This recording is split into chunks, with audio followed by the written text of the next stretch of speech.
This meeting is being recorded. Following guidance issued by the governor regarding the open meeting laws, public meeting will be held remotely. Individuals wishing to participate may do so using Zoom video conferencing technology. And to join the meeting, you may click on the link listed on the agenda, which is posted on the website, or use the telephone and call and use the ID and passcode. Great, thank you. So the first item on this evening's agenda is 4 Strawberry Hill, a request for determination of applicability for soil testing related to a septic system. Janet, can you fill us in on your review? Sure. Thank you. So this is very straightforward. This is just a RDA for soil testing for a septic replacement. And it looks to me like the closest point, it looks to me, they just had the 50 and 100 on their site plan. It does look like the closest test pit is outside the 70-foot. So, Okay. and they do have erosion control barrier around all the test pits within the 100-foot buffer. So this is very straightforward. I recommend approval with just the 3 special conditions. No soil testing allowed in the 50-foot. No stockpiling of material allowed within the 100-foot buffer zone. And then upon completion of soil testing, all disturbed areas shall be immediately stabilized. Okay, and I think on item 1, it's both no testing in 50 as well as 70. That's right. That's right. Okay, okay. Does anyone have any questions? Commissioners? Anyone else? This seems pretty straightforward, so I'll move to close the hearing. Move to close the hearing. And who wants to be second tonight? Thanks, Amy. Second. Okay, all in favor? Amy? Aye. Anna? Aye. Tim? Aye. And I'm an aye as well. Move to issue a negative recommendation of applicability, adding the 3 special conditions outlined in the agent's report. Second. Thank you. All in favor, Amy? Aye. Anna? Aye. Tim? Aye. And I'm an aye as well. So lovely to see you, Gene. But you're all set. Okay. Thanks all. Okay. It was easy enough. Thank you. Take care. Okay, next we have 26 Miller Hill. The continued notice of intent. And Janet, why don't you fill us in on that? So this is back before us, when this originally came up back, I think it was in September. This is a project for an in-ground pool, a pool fence, patio, grading, and retaining wall. A portion of the work is within the 70-foot, no structure setback. No, So- no. We did require the waiver requests. And I see that the applicant's representative Joyce Hastings is on. It appeared to me that there was some ability to pull the work outside the 70-foot. However, the area is already disturbed lawn, but now we're talking about a retaining wall, patio, and pool within the no structure setback. So I think it would be good for Joyce to work through the alternatives analysis and then have the commission discuss the waiver. Okay. And I'm just Which address is this? I Hold don't on. think this is mine. Okay. Oh, well, good. Then I was going to ask you to hold on. But Jen, I'm looking through your regulatory report. Did you have 26? Oh, no, on- 26 has been continued. Oh, I'm sorry. Yeah. Yeah. Oh, I was So, on 28 Miller Hill. I'm sorry. Oh, okay. So we skipped over 17 Old Farm. I said 26 Miller, but I didn't note that I had put a continue next to there. So our next item on the agenda is 17 Old Farm Road, not 28 Miller Hill, not 28A. So Okay. let's move on with that. And I assume 17 Old Farm is you, Joyce? No, Yes, No, Scott no. Goddard's here. Oh, it's Scott. Let's go. Okay. Okay, and so Janet, why don't you fill us in on 17 Old Farm Road? okay, yeah, my order, it's out of order. I didn't have the agenda yet, so my regulatory report, that's what I was following. So, Got it. Okay. sorry. Uh-huh. Fusion, 17 Old Farm Road, again, is a continued notice of intent. They're demolishing the existing home, rebuilding the existing footprint, making drainage improvements, extensive tree removal, replacement, invasive removal, and a wildlife habitat enhancement plan. So there's a lot proposed on the site. I would say overall, it's a environmental improvement. What they are proposing to install, especially the stormwater drainage, is a real issue for the site. They're proposing a swale and the ability for the water to drain more slowly towards the wetlands. Oh, okay. I And know- go ahead. It might make more sense for Scott or Zoe from Goddard to maybe show the plan and just show the revisions since it's last before the commission. Right, and there had been a site visit that outlined that, and some of those ideas had come up. Yeah, so, I'm happy to, if I'm not enabled to share my screen right now. It says it has to be host disabled. So if you could grant permission for screen sharing, I'm glad to do it, Janet. that would be Oh, Laura. there we go. Beautiful. Okay, I think you can all see that. I think this, we submitted a revised plan set dated December 6th, 2023 that included an updated letter prepared by Legacy Engineering, an updated site plan, which is the one you see on your screen here, a modified hardscape, and a modified planting plan, both by the Garden Continuum. So those items were all submitted just within the last couple of days. Monique Allen from the Garden Continuum is on the line with us as well. So we should be able to get any questions answered from her or I that you might have. So I'll just focus, I guess, briefly on the plan that's in front of you. Only a couple of minor modifications were made to this plan. We did add the erosion control line just beyond the grading that's proposed for the swale. That's new information, and that's something that was requested by the Conservation Commission. We've also removed the wooden path that was, no, wooden path, the mulch path rather, walk for walking that was proposed not just in the buffer, but into the wetlands itself. That was taken off the plan that was up in the BVW area here. And then we added one additional tree marked for removal down here. So those were the plan changes.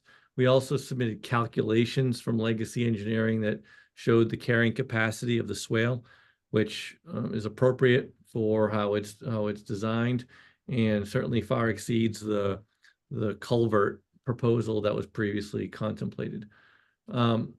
Monique, do you want me to let you discuss what minor changes were made to the Well, actually, before we do that, Scott, can you go back to the previous plan? Sure thing. And I think it'd just be helpful for commissioners to know, outline the runoff that comes from the adjoining property and where that swale is going through, and how it's, how it was determined. Sure, sure thing. So there's an existing intermittent stream that runs in this direction and flows just as my cursor is following. There's BVW in here and in here that's adjacent to the stream. The stream is kind of a headwater stream. There's not a very large contributing watershed to it. So it's up in this part, it's fairly poorly defined. It gets more well-defined as it approaches Old Farm Road down in here. So there's spots at which the water routinely will tip over its banks and kind of meander and seep over this overland flow. You can even see within this BVW line over here, there's even a marked area of flow path. Sometimes it jumps out to the point that water will routinely come out of the stream and kind of flow across the land. So there's an existing approved order of conditions from the commission that it would allow taking this low spot right through here, which is currently basically I'll call it a grass swale in effect, to be piped and carry the water from here over to here. It's not recognized or designated as a resource area, although in time, it may become that. But we're trying, rather than pipe it, we're proposing to keep it as a open water feature and give it some definition to have it function more like a intermittent stream channel. So there'll be a couple of stones placed just to get across it with the feet. The shed that's there currently would propose to stay in place, and it would be an appropriate, I think, conveyance of stormwater when it does discharge across the property. So we think it's a good design. The open channel gives more opportunities for wildlife habitat and some interesting ecological diversity. Okay, great, thank you. And so there is, for what I recall on the site visit, if there's frequent water coming from the right-hand side down into the lot, and that's where you're showing that swale, or I can't read it, offsite, the flow. Yes, yep, Yeah. right. So the flow comes here, and then there's a shallow grass swale proposed here to better define it. So, because right now there's a water that kind of comes in the butts, hits into the shed. We want to make sure the water sort of goes around the shed when it does discharge across the property, and then it will enter into what will effectively become like an intermittent stream feature. Okay, thank you. And commissioners, are there any questions concerning this part of the plan relative to construction of items or changing of topography? Okay. We did Okay. add as part of the planting plan here that Monique can speak to better. This is, let me see if I can There we go. rotate. Let me rotate the view. I just rotated the view so it matches with the plan I'm showing you. And Monique, you can jump on here if you want to, but what we did is added in some plantings within the swale itself, as opposed to previously it was more just kind of grass and all. Monique, Yeah, so you want to comment on that a little bit? yeah, absolutely. So I would call it a vegetated swale. So as opposed to being just a grass swale, it's going to have more vegetation in it. Put some shrubs in there, specifically Cephalanthus, the button bush, which is really, I mean, it's all through the banks of the Charles River. It's really, really good in that it catches debris and creates hummocks, and it slows flow without interrupting it. And part of the issue we wanted to make sure that didn't happen is when we were out there with Janet, we looked at the area of outlet, and the area of outlet that is over on the east side, where that stream comes around to go under the road. There was some old stones and things. So I think it's, yeah, that end there. So go back, you're too far down, go back up. Sorry. You can see where it exits, right? So you have that evergreen plant, right? And it exits right there. So, Janet and I were looking at it. We were trying to figure out, like, what do we do here? Because we don't want to like gush water into it and have it break open.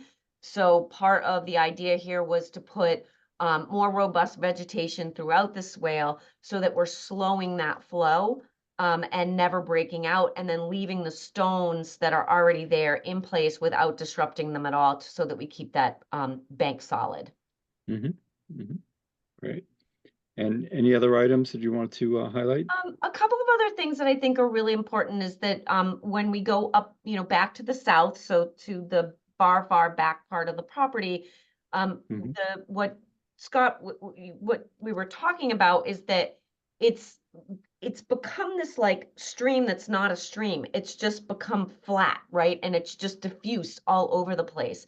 So what looks like hedging all along that embankment is an effort, again, using things like buttonbush and clethra and then some evergreen material, is to begin to build the bank. So what will happen, and this worked very, very well at Medfield State Hospital, was we're looking for the actual action of the water along with the root system of these plants to start to collect debris and actually rebuild the bank without doing anything, you know, overly engineered.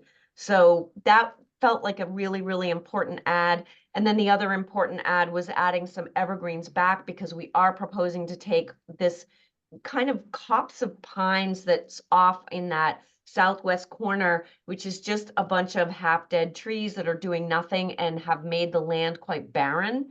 So by adding these new evergreens and understory, we're hoping to re-enliven that southwest corner, which has just kind of become a floodplain and doesn't even hold the water very well. This way, we'll be able to hold the water in the bank, and any water that comes through will have root system that will stabilize that soil. Great, thank you. Any questions from commissioners concerning the planting plan? And yeah, the concept of the bushes along a nascent bank or a previously eroded bank is very interesting, and you know, hoping for great things there. Great. So Okay, I had one question. Can you point out the trees that you're leaving and sort of where the trees are that are coming down? So if you look at this plan, you can see all the little tiny black dots that are throughout the plan. So we left them all teeny tiny because it would have been impossible for you to see. But if you go back, Scott, is that plan the other plan you were showing? Does it show the X's? Yeah. So here you can see the trees that we're removing. And in this upper right corner, which is that southwest corner, all of these X's, it looks like we're taking a lot out. But if you're there and you look at it, I'm sure you've seen this before, pine trees that have been overstoried by maple trees, and they can't grow. They're literally all dead on the bottom, so they're sticks, and they have, like, you know, 17 needles at the top. So they're either dead or they're just sort of standing ready to die.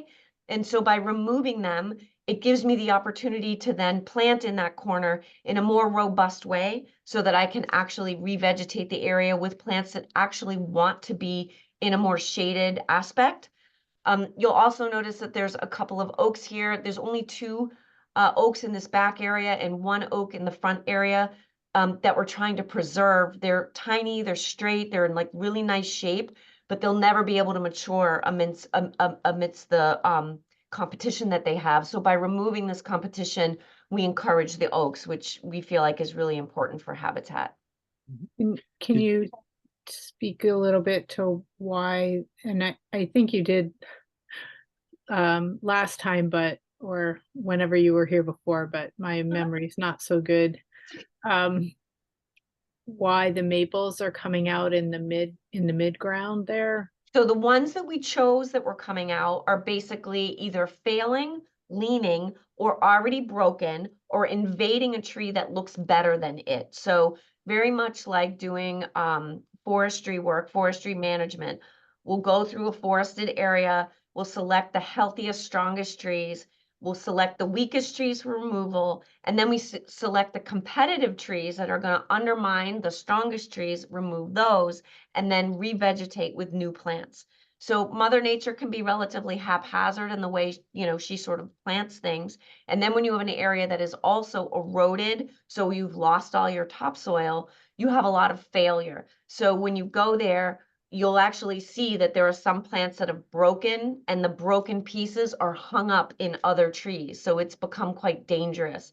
So when you look at the planting plan, you can see that we're far outplanting what we're removing. So the amount of plants that are going in, a combination of evergreen and shade tree, but also understory, more ornamental understory, but in the native class, and then shrubbery that it would be considered tall shrubbery, and then smaller shrubbery, and then the ground plane. So what we're doing is creating more dynamic habitat by taking away the fact that it's a bunch of sticks with tops, leaving the strongest tops coming understory, understory, understory, all the way to ground, which ultimately creates far better habitat and supports the soil better. Right. I mean, I think most of us can understand the white pine piece. I'm just more worried about the maples that you're taking out. so if I can, and well, we don't have your photos, but and Janet, you know, feel free to step in. But when we did the site walk, the majority of these trees, it was, there was no wondering. The many of these maples are really damaged, and I'm surprised that they didn't outline which ones were dead, as opposed to healthy. But they're One. on that right side of the plan. It was very obviously as you were walking among them, but there are Okay. very few leaf structure. They've been really compromised. So that helped realign the concern that I know I had. Even Janet, even the what was one your, that's right on the border, on the edge of the wetland there, which one is that? 11-inch one. That one? Yeah, Well, I 'cause don't that one recall. seems like it's out in the Yeah, open. away of that. I don't know about that one in particular. Which one are we talking about? Can you do? The 11-inch maple that's GLM the 19.4. border. I'm not gonna remember off the top of my head. I believe that one has a very, very heavy lean. There is one that's really close to the water that has a very deep lean, so it's actually leaning into the property, which means if that area continues to Scott. be as wet as it is, that's gonna be a fall, and it's gonna fall in that direction. I'm pretty sure that's the one that's there and the reason why we Okay. took it out. But then if you also look at the, if you kind of look at the companion planting plan, that area is then planted back. So we've actually added red maples back in because we know we're taking them out. And I'm with you, I would rather leave them in, but we're actually taking out the ones that are failing and putting in ones that will succeed and do far better by putting them in. And Yeah. Janet, do you recall on the site visit what your take was on this? Yeah, so my observations, and we did look carefully at all the trees, certainly confirms that the planting plan as presented is going to create a much healthier diversity of vegetation, both in the wetland and then also within the buffer. This whole area, because it's such a low point, as was mentioned, has just gotten incredibly wet. And so the larger trees that are there are definitely compromised. The ones to come down are not going to last many more years. And simply replacing tree for tree, I don't think also suits the site conditions. So even though it looks like a lot of trees, and it is, but they are definitely compromised trees. And I think the planting plan is an overall improvement. Thanks. Thank you. I apologize for not making the site visit, but had a conflict. That happens occasionally. Let's see, does anyone else from the commission have any questions? Okay. Is there anyone on tonight who has any questions? Okay. Is there anything else that you want to touch base? I see that you had 3 plans there.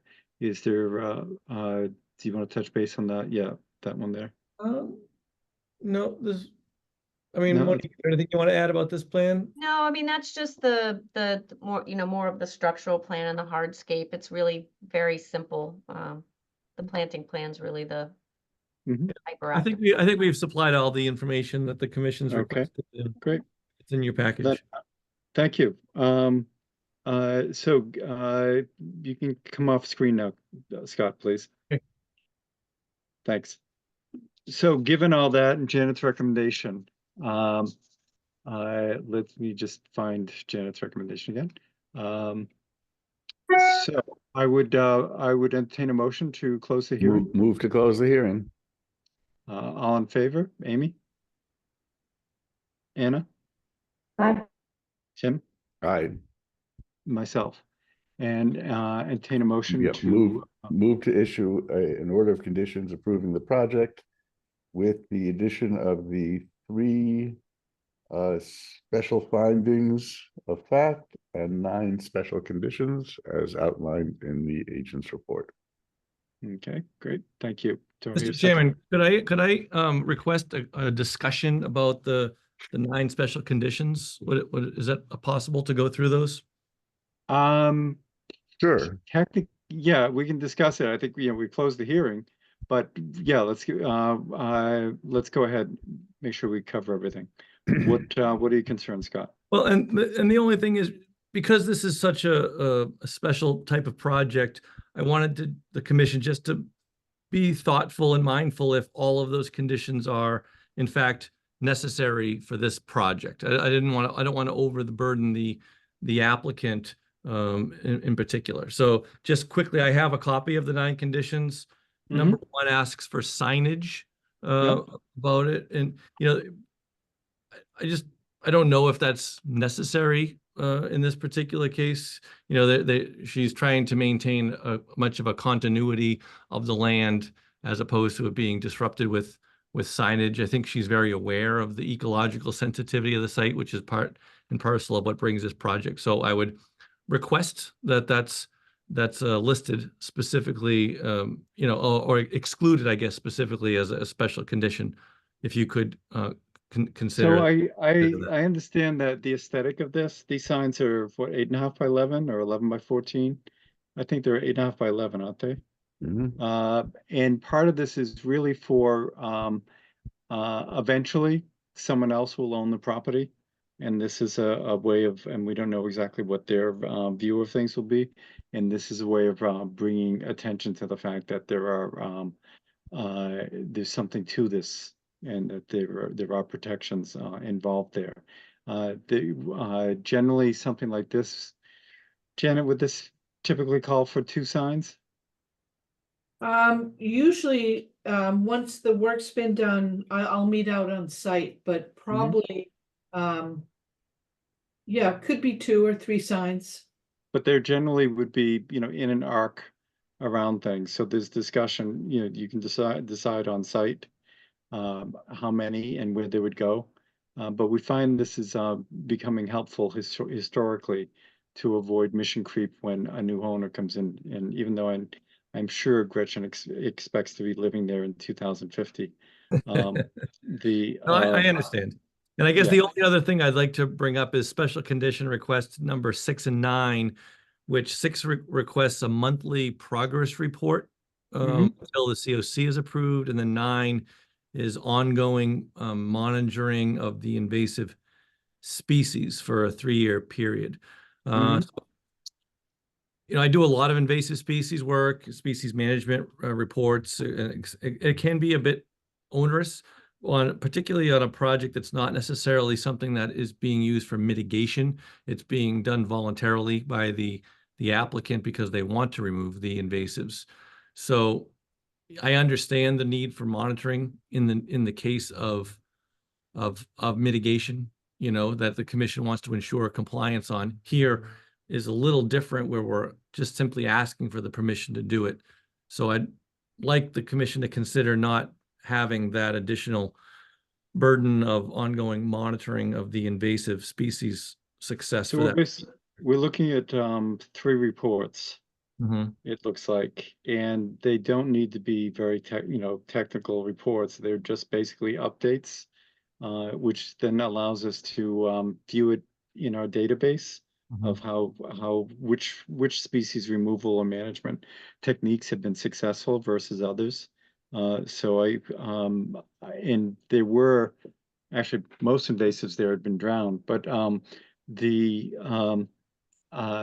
think I don't see that being particularly onerous. It's not looking for a major report there. And then how about the monthly reports on number 6? So on 6, the reason behind the monthly reports is because we get, I don't know if we have it on, we're lucky tonight. Oh no, we have certificates of compliance. Some of them come back, they're 20 years old. We find that by requiring the monthly reports while construction is in process, when the last monthly report is filed, then you can file for your COC, and it makes things seamless, so that it avoids us having to deal with so-called emergencies when people are closing on properties and things of that sort. So we've found that we've had that in play for around 4 years now, and we found it to be very helpful, and it helps move projects to completion faster. So, and again, we get them from homeowners. They can be they can be a scanned handwritten statement, just giving us an idea of what's been going on for the last month. And if nothing happened, you outlined that nothing's happened and you're hoping to get new plant material the next month, or just things of that sort. So it's not onerous, and it helps everyone focus. Okay, thank you for your consideration. Okay, thank you. Okay, given all that, Tim, you had requested did you finish that, your I request?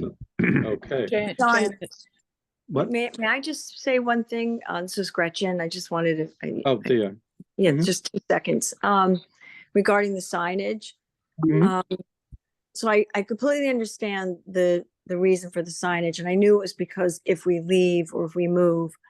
But I just find the irony of it that we're spending hundreds of thousands of dollars because of runoff from neighboring properties above us, beside us, 3 down, 4 down. And all this runoff is going right across my wetlands, right across my my lawn that will not be there anymore.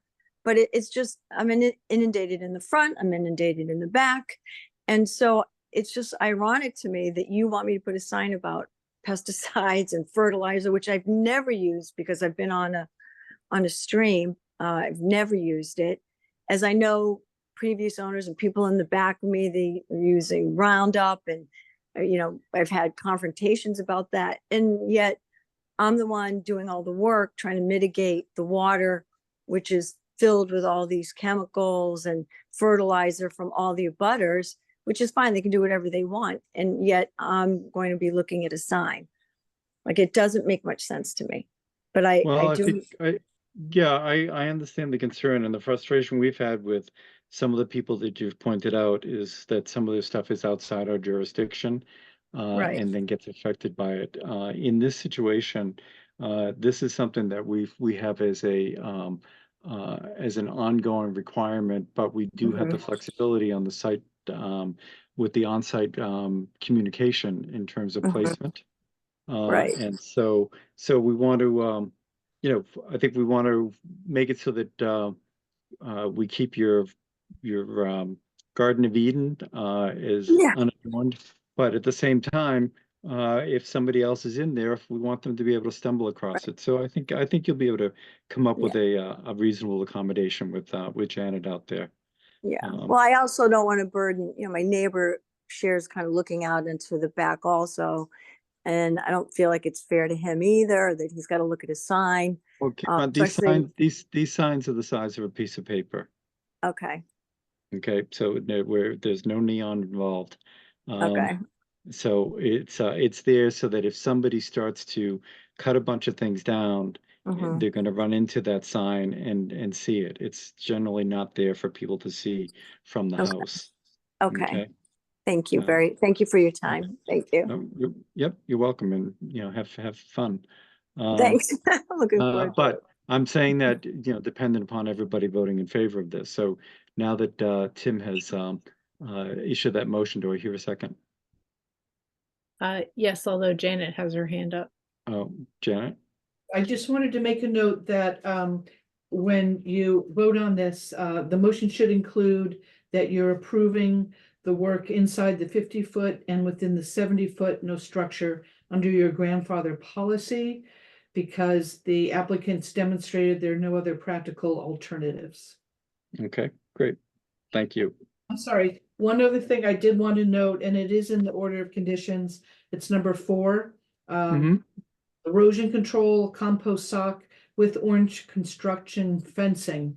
The detail on the site plan should be revised, and there's a statement here under the erosion control. It says orange snow fence is only needed if there is evidence of the compost sock being buried by construction activities. So if it is buried, then it's too late for having construction fencing being helpful. So our standard requirement is orange construction fencing throughout the site in front of the erosion control. So that should be Mhm. noted. Yeah, and I think to just let you, Scott and Monique and Gretchen to know, we found that's very helpful because of letting subcontractors know exactly where they can and cannot go. And so it's not particularly attractive in the middle of things, which may be all the more reason to finish it up with your monthly reports, but it avoids mistakes. Without it, we've had people cut down wrong trees, dig in wrong areas, so it's an inexpensive control on avoiding mistakes. And it's temporary. Yes. And it comes out very easily. So, okay, Could I given just, all that, well, John, yep, go could ahead, I- Mindy. could I ask a question? Just so that I'm clear.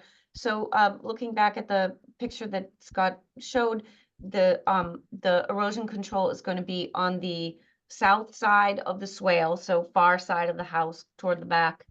So it would be just to make sure my brain understands this, it's going to be the orange fence and then the sock Yes, and then the rest of the No, backyard, or the the other way? The other way, Janet? the sock, the orange, I think it's in the order of conditions, let's see. The construction fence placed in front of the compost sock to clearly show the limit of work. Yes. Okay, so the sock is on the water side, on the, correct. okay, There got goes it. I just wanted to make, house fence sock. house and- fence sock, got it. And I know that you'll be doing some work beyond the sock. So basically put in a couple stakes and create a gate so Okay, that you can get there. okay, thank you, Okay, thank you. okay, any other hands up? You can take yours down, okay, okay. Okay, we are going to vote. With incorporating both Janet's incorporating Janet's comments that she referenced. Anything else to add, Tim? Nope. Okay, all in favor? Amy, Aye. Anna. Aye. Tim, Aye. and I'm an aye. Okay, thank you very much, and we'll hear from you monthly. Thank you. Okay, good night. Let's see. Okay, now we're at 28 A Miller Hill. Is that correct? Yes. Okay. Anne, why don't you fill us in on where we stand with that, Janet, please? Okay, so this is a continued hearing for an in-ground pool, pool fence, patio, grading, retaining wall. My primary comment, all of the requested information has been submitted. We received a revised site plan from GLM. The one question I would like to have discussed a little bit further by the commission is the waiver request for work within the 70-foot no structure. Mhm. So a portion of the patio, the retaining wall, it appears to me there is some room to pull that back slightly. And so that I think would be worth a review with Joyce from GLM to discuss that. My other comment that I'm not sure if I included is we did not have any detail on the retaining wall, the height or the footings, or if there's any drainage. And I would like to see that detailed on the site plan, but that could be a condition as well. Okay. Well, Joyce, why don't you pull things up and fill us in there, please? Certainly. All right, are you able to see my screen? Yes. Yes. All right, so we're on 28A Miller Hill Road, which is this marked flag lot that here is Farm Street, and this is where we're located right here. And so we have this proposal to install the patio, pool, and gardening. This house was constructed under the old bylaw. It's got an open order condition, and there are a couple of, I would like to walk through that very quickly before I get into the proposed part. So it has an open order condition and there were a couple of elements that weren't installed under that original order. This house was constructed, this owner is the third person in line. And there was a certificate of compliance recorded at the Registry of Deeds for the Board of Health project that all the attorneys had interpreted as a sign-off from conservation. And so that's why this third owner is left with an open order. And when we did our inspection out there, there was supposed to be an infiltration trench at the end of the driveway in this location here. And that infiltration trench was not installed. And what's happening here is that the water is coming down the driveway and then it flows into the wetlands. You can see the wetlands, it's a finger that sits here. This is a finger, there's a field behind it that flows out to a wetland that's associated with an intermittent stream. But this is just a finger that projects into the yard. So the water came off the driveway, down the lawn, and then towards the wetland. And these are the wetland bounds that were set under the original order on the 25. And so what they did with this trench that was forming, they stabilized it with large boulders. And when we got out there this year, it was all overgrown with grasses and emergent shrubs. And this area has vegetated for here, but it is something that was not on the original plan. It's something that they did to try and stabilize what was the erosion that was happening off the end of the driveway. This is lawn here now, and this area is stabilized. What we're proposing to do under this project is to install the 2x2 stone trench at the end of the driveway to create a 6-inch depression in the lawn. This is existing lawn right here, just to try and settle the water as it's coming off the driveway, slow it down with the trench, settle it as it comes off that area, and then let it proceed down that stone trench. We're not proposing to do anything, the stoned area. We're not proposing to do anything with this because it really is stabilized and growing, and just we wanted to recognize it as something that was not original to the plan. And does it, there's no, I'm assuming with all that, there's no sign of erosion at the base of that? No, not, I don't know who did this. I don't know when it happened. I don't know if it happened back during the original construction.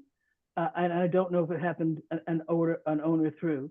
I was involved in the original project, but they never, we did as-built of the septic system and foundation search, but no one had ever requested a final conservation as-built. And who was the builder?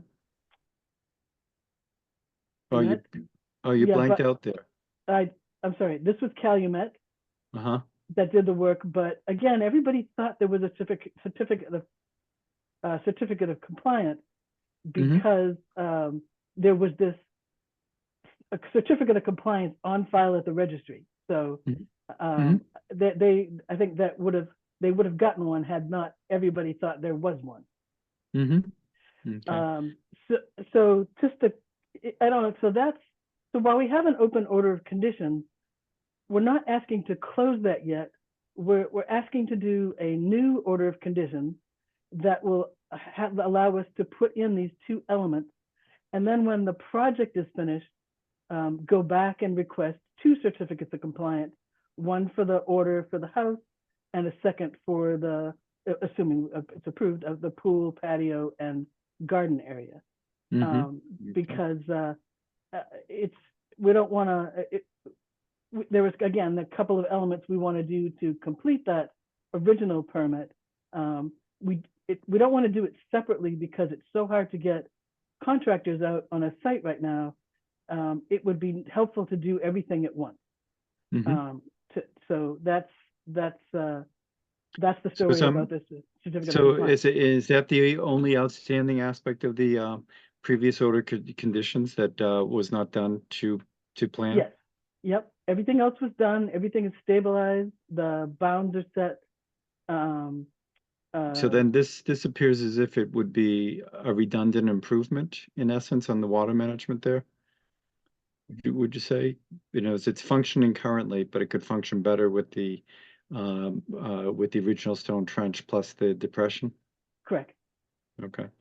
Then addressing Janet's concern about so So- as I'm trying to, it's tough for me to see on your red lines there. Is that So wh- what we I'm have out seeing? here is, the wetland line is out in this area here. It is not Mhm. the same as the original wetland line we flagged way back when. This was this is an area that accepts water from all around. This is like the low point for this side of the street. And so I had some changes in the wetland line in this area here. So you can see, these were the monuments that were set under the original order at the 25. And in this area here, they match. And as we get towards the corner, closer to where actually the wall is, I have a creep Mhm. where that line came closer. And as you can see, this isn't at 25 feet anymore, where it originally was. It's come closer. So this was boulders. It's not a wall, but it's boulders that were placed. It's actually just a line of rock. It's not retaining anything that sits in this area. Mhm. You can see the edge of lawn sits right here. See where the words are, edge of lawn. So the edge of lawn is running along The this 50? area. It's not at the, it's kind of, it's Well, yeah, it is up at the top, yes, but- it's near the 50. You're right. Yeah. And it's running all the way out on the back side of on the front side of this garden is the edge of lawn. So what I've Mhm. got colored up as green is the existing edge of lawn, and it's Mhm. what the Oh, you blanked primitive- out. You blanked out again there. sorry, it's can you hear It's- me? Yep. No, you're back. So what we're proposing to do is, this is the area that was lawfully created lawn. And what we did was the homeowner worked with a landscape architect to come up with a layout for a pool, an outdoor kitchen, and an eating area. And it's lining up with the doors and the windows that come off the kitchen. I've got a 3-foot retaining wall. Well, it blends in. It goes from 1 foot over here to 3 feet around this area here, back to 1 foot as it gets to the house. So it's Mhm. at its highest point, it's 3 feet tall. And it's creating a flat area. There really isn't, this backyard slopes gently down towards the wetland. But it goes steeply as you come off this area here. You can see the retaining walls we have at the end of the house. And so this area was chosen mostly for visibility from and access from the doors that come off the house in these areas here, and the windows that are out at the kitchen, so that the area is visible and accessible from the house, and it requires the least amount of fill or disturbance of the already created lawn. Mhm. We didn't move it down in this area because it would require, further away from the house, because it changes the access and the usability. They're just trying to create an outdoor space in the existing lawn, so that it just focuses all their activity in one area. And to move it down again would require so much fill and higher retaining walls. As you can see, as I get down here, I'm at 190. That's, we've got 7 feet, and that's not really practical to try and fill things, where they're just trying to keep everything nice and easy from the house. They're removing this area through here will be, gardens, outdoor gardens. They do have some raised garden beds in this area here. So I have a kitchen garden outside, accessible from the patio. And then these here the lawn would be removed, and they'd be planting perennials around this is a stepping stone walkway from the pool area. And that's the reason why we've placed it where we have. They did put a lot of thought into it, both from safety and visibility and practicality of building. And because it was a house that was constructed pre the current bylaw, and we're only working in the area that was previously permitted. We're not expanding the lawn. We're actually removing lawn and providing additional planting. We were looking for a waiver to construct in this area, which would have met, even with the expanded wetland, would have met the original no structure, no 25-foot, no just 25-foot no disturbance. We are out of the 50, but we are in the within the 50 to 70 with the corner of the pool and retaining wall. So, and yet all within the previously approved lawn area. Is that correct? Exactly. Okay. Yes. Okay. Yeah. And where's the fence? Yeah, that's another, yeah. The pool fence is gonna be where? The pool fence, my understanding it will be this, they're gonna have a fence around this area here. Okay, on top of the retaining wall? Yeah. Okay. I haven't, Yeah, I can see it in around the garden, but Yeah. yeah. I didn't know so- if that was for deer rather than children, but No, the pool, this was the fence with the pool fence that would go around it. And then connect to here, and there'd be some small fence that would go, around the backside. and stay along the retaining wall, not go any farther than that. Right. Okay. Let's see, Janet, your input on this is a sort of a more recent grandfathering request, basically. And I don't know if I'd call it grandfathering. They are requesting a waiver. It is a new structure. It's not like extending an existing structure. So I right. wouldn't call it a grandfathering, but I'm just calling out that it's within the 70-foot. And there's generally a reason we do prefer structures outside the 70-foot unless there's no other alternative. It seemed to me this is quite an extensive patio area, and that depending on the commission's desire and their, what you think the impact would be. But Joyce, the other question, and I'm not sure if I called this out before, was how is drainage from this large patio area being handled? I didn't see that addressed. So the way we have it right now, it would go off the edge of the patio into the open grass. Because my wetlands are down here, I was just letting it go off the grass itself, and let it go from there.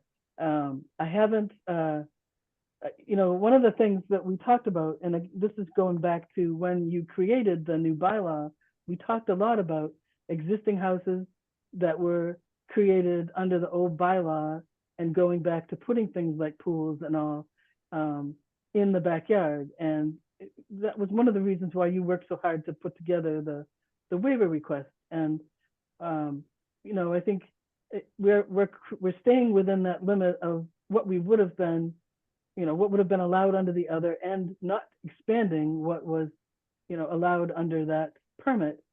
So we are hoping it is a large area, but this is the area that, they don't do a lot of outdoor playing. They do their activity on the patio, not in the, not in the lawn itself. So they were, worked really hard to try and determine what would work best for their living situation.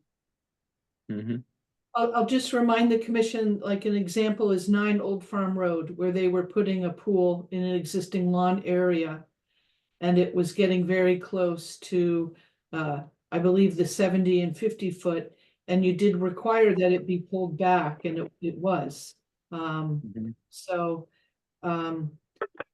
everything is case by case, of course. Well, but- I think there it was there was more space between the pool and the house, and this seems to be much closer to the house than on 9 Old Farm there. and so they had room on the lawn to actually move it away from the grade down into the wetlands there. So in other waiver requests, were they filed with this plan Yes, and fees as well? yes, yes. So, Okay. so Joyce, I'm just wondering how the runoff from the pool, from the patio area is gonna get to the lawn if you have the retaining wall there. So the retaining wall isn't going to stick up above. The patio is basically flat. It's not sloped from one side to the other. So there'll be areas where it can, go over, whether it goes over in this side here into the garden area, or it goes in some areas, the wall itself isn't necessarily a sitting wall. It'll be the height of the patio itself. So it's flush with the surface? Right, Yeah, so So- it'll be sheeting off in multiple locations.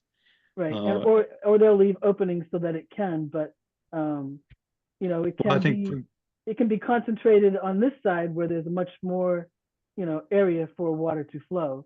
If that would be helpful so that it's not, heading in the closest corner, but in the corner that's away. So we Well- can put a slight pitch towards Okay. it so that it comes out on this side. Well, I that think would make and then sense. you'll have is your water running down the stairs there.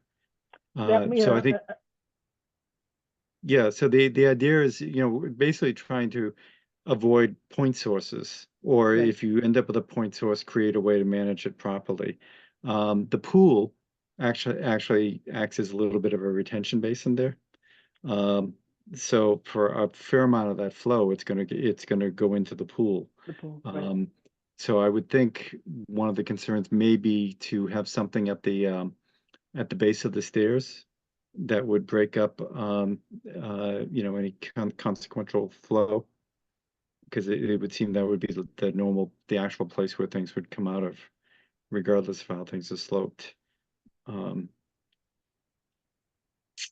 that could be a dry well put into the lawn there, or, a stone trench at the base of the stairs. So if they had like a couple of flags, like a bluestone, like landing here with gravel, with stone underneath it, that at the bottom of the stairs, that could work. I think that might be a possibility, yeah. Yeah, and the wall is not funneling stuff towards the stairs, so it's really, that's an illusion, I think, that it's gonna be a. Yeah, no, I think it will just, I mean, if everything does get placed dead level, which they would want to with the pool, then it's going to be going off in all directions, and a fair vector of it is going to go into the pool. So I don't expect this to be a major concern. But if the stone wall is flush, or even a very small berm or whatever, it's still, the stairs creates an opening in essence. And so you just know that that's where things will go at some point.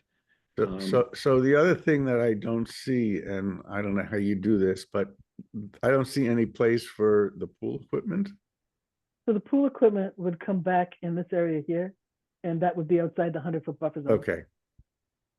Right. It's not on the plan. I'm sorry, And where, It'd be outside the 100-foot buffer zone. the back right of the house. okay, Back where, oh, back where the electric, I back where see. the I electrical- lost track of your hand there, so. Oh, sorry. Yeah. And then, is there a specification relative to backwash on this? So this isn't a backwash. This has cartridges. Okay. So Mhm. it's And is that outlined in the, in no, your, but I think that can be, there's no backwashing. So it would be, usually you have standard conditions for a pool, like no backwash, no emptying of the pool water. If it's an emergency, you need a truck. No say- backwash pit within the 100-foot buffer zone, things like that. So you're saying that would be incorporated in those conditions? Yeah, that's a. Okay. And what Um, is, You used to have a standard set. what is the lighter brown squares in the, These here, No, the small one, no, the little ones to the near right of the raised beds. gardens? this Those here, are the raised beds. Yeah. Yeah, that, What right, are yeah, right those? there, Joyce. What are the, where your hand is? What is that? So, oh, I'm sorry. This is for, there is a pool house here. Well, there's a chicken coop. They have a Oh. little area for their chickens, the chicken coop. And that's one of the reasons this is, fenced Fenced. stuff. The whole thing is fenced in.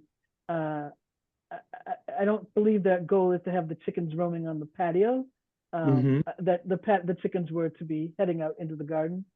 So they get their and- own pool house? And this would give them, this would give a place to store pool equipment, like, you know, skimmers and things like that. Ah, okay. Mm-hmm. And that's within the 50 to 70. Yeah. And, And the gas tank would be under the raised beds? So the gas, so there is already there. This exists. This is Okay. this is an existing LP tank. And I'm not sure what this gas this is propane. It's all propane.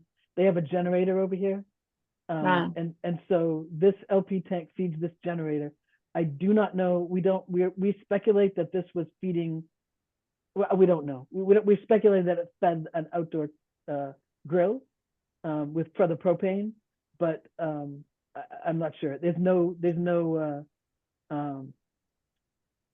public. so what's there gas currently? Is there a patio or is it grass or what, where the There was gas a- valve There was a is? little patio out in this area here, and it's all grass. It's all pretty. It's just the grill is just sitting in the grass. It's, you know, used grass right now. Mm-hmm. Mm-hmm. And is there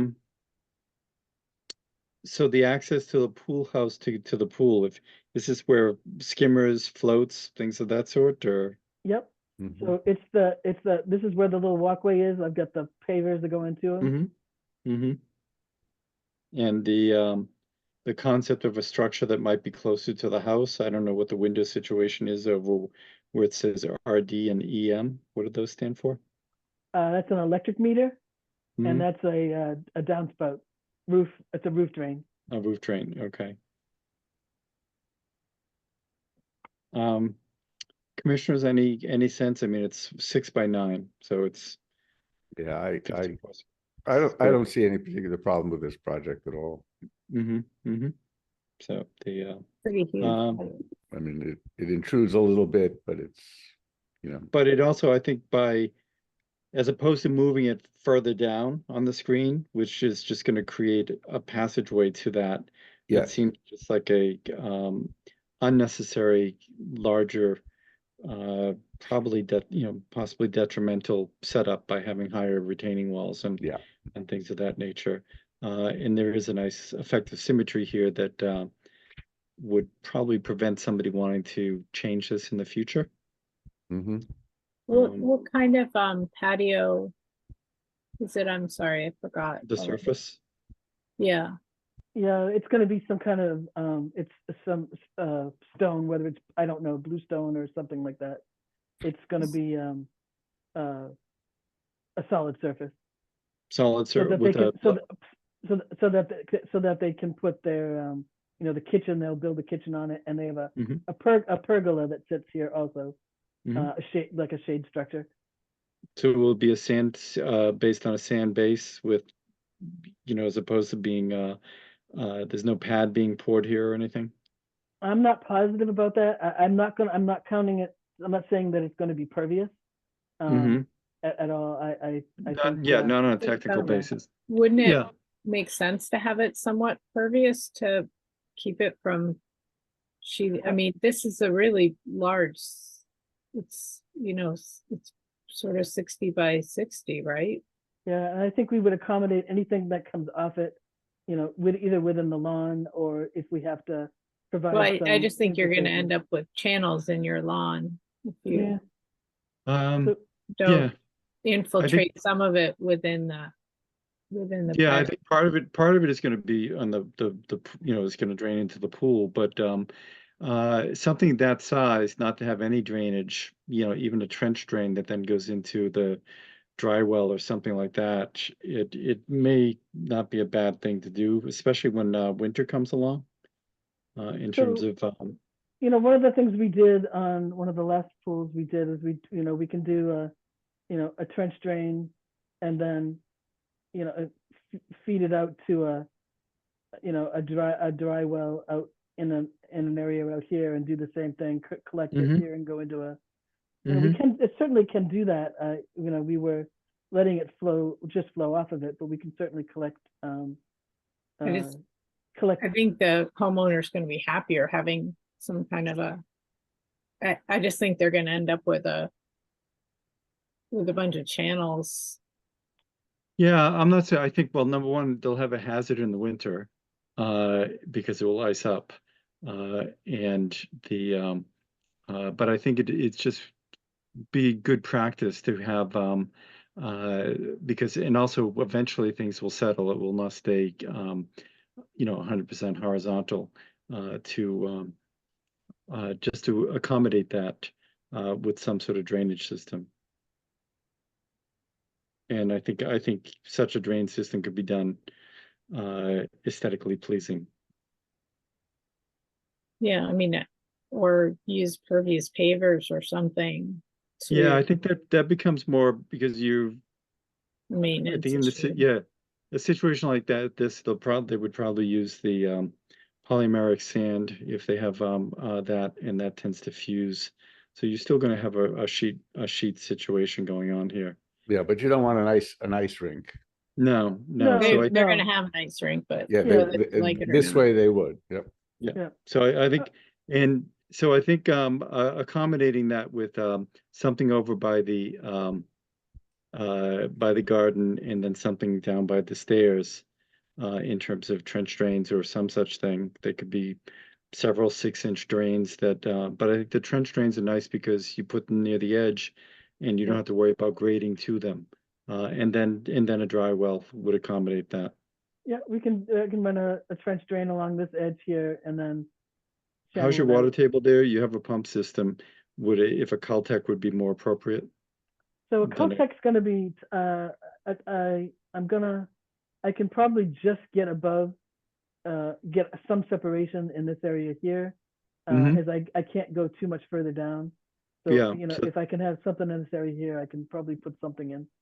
So And that's why I there- was thinking of Caltech as opposed to a basin, because it may be shallower. Oh, yeah. Mhm. What are And- the what are the things that you have a shed Chicken coop. and what are the two So things these are existing? old planters that were back there. There is a shed that's back here. I called that out on the. Yeah. I was And then just there's wondering. a playset. Oh, those are And- planters. Mhm. Yeah, they're right now they're under the tree line, so they're not really, they're raised bed. They're not particularly effective because of the cover of trees. What Mhm. this doesn't show is we're not taking down any trees, so I didn't turn on my tree layer here. Mhm. So, but And the shed was pre-existing? the shed was here, yes. Okay. The shed was created under the, I called that out as something that was not shown on the original order of conditions, but was Mhm. constructed. Mhm. So the Oh, so lawn, the shed so the is lawn, it was like in the back corner of the lawn. This is the edge of the lawn here, and then it wraps around the shed and goes up. Mhm. And the so shed the was shed is something that's you said So- it's not part of the order of conditions? It wasn't It shown as could- the original. But it could have been, depending when it was put in, it may have been outside the no structure line. Yeah, it was It was outside the outside the 50. no structure, because this is. Yeah. Yeah, this is the Mhm. 50-foot. Barely. But it, Well, this is- but it this is the still would 50 need, foot. it would still have been within the 100, so it still needed Right. to be called Again, out. it was something that we called out on the certificate of Yeah. compliance. Mhm. Mhm. Right, but I'm just wondering whether, in mitigation for the pool being within the 70, maybe we could do you really need those planters in that shed? I question, so the planters maybe not, do they go fully down or or are they on legs? They're raised. they're like raised up. They're not on feet, but they're on, somebody built up, I think a 2 foot high. Yeah, planter so it's, bed. yeah, so it goes down into the ground there, and they're not currently being used? Not with the current owner, no. Okay, and the current owner is proposing their own raised beds closer to the house? Right. Yeah. So could the um, planters be removed? Yes. mhm. The shed Okay. is, useful The sh- and The shed, yeah, the shed looks to be around 80 square feet, and sheds on a construction basis of big. that size are not viewed as permanent structures. Um, So, just, just to bring, that into into things. So I think it could be helpful, and it's away from things. Well, so, if so I'm just trying to look for ways to justify allowing a bunch of hardscape inside the 70. Yeah, I think part of that, my take on that was, that's when I mentioned earlier, this is kind of it's a newer grandfathering, and this, Well, yes, the house we've- is, the house was put there, the lawn was there, it's going in existing lawn, and then there's a sharp slope that goes down to the wetland. but if the Um, shed, but the shed should have been on the original, the shed wasn't permitted, right? So you've asked me to do a couple of things that, even no matter what, even if we were all set, I think we would have to continue this to the next meeting. So Mhm. if you would allow me to go back and talk to the owner, Mhm. let me talk to him about the things that we've discussed tonight. Mhm. And let me come up with a revised plan showing something with stormwater and Thank you. Janet, I did show the wetland markers on the plan. Did you note those? Are you all set with that? Yes, I noted that those should be installed as shown on the final plan. Yeah. Okay. I mean, I heard you say that you like to go do it in the field, but I thought it was the other way around now. You wanted them on the plan. On the previous meeting, you talked about wanting to walk it in the field when the project's done, but I thought we wanted to do it the other way now. Well, are you referring to the bounds that are shown there, Joyce? No, the wetland sign, Oh, I see. I think where you're showing them is fine. I think you can Okay. confirm that with Janet in the field. Yeah, we I did think that. So just to be clear, on most projects going forward, if there is time and the wetlands have been delineated, I'm asking that the specs for the sign be shown on the plan with the location. So Joyce and I did have a chance, and that is confirmed, Joyce. So Okay, great. All right, perfect. All right. But and then- do you reserve the right, Janet, to relocate them depending on the finished product?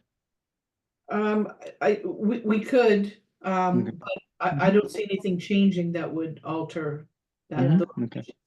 Yeah. Okay.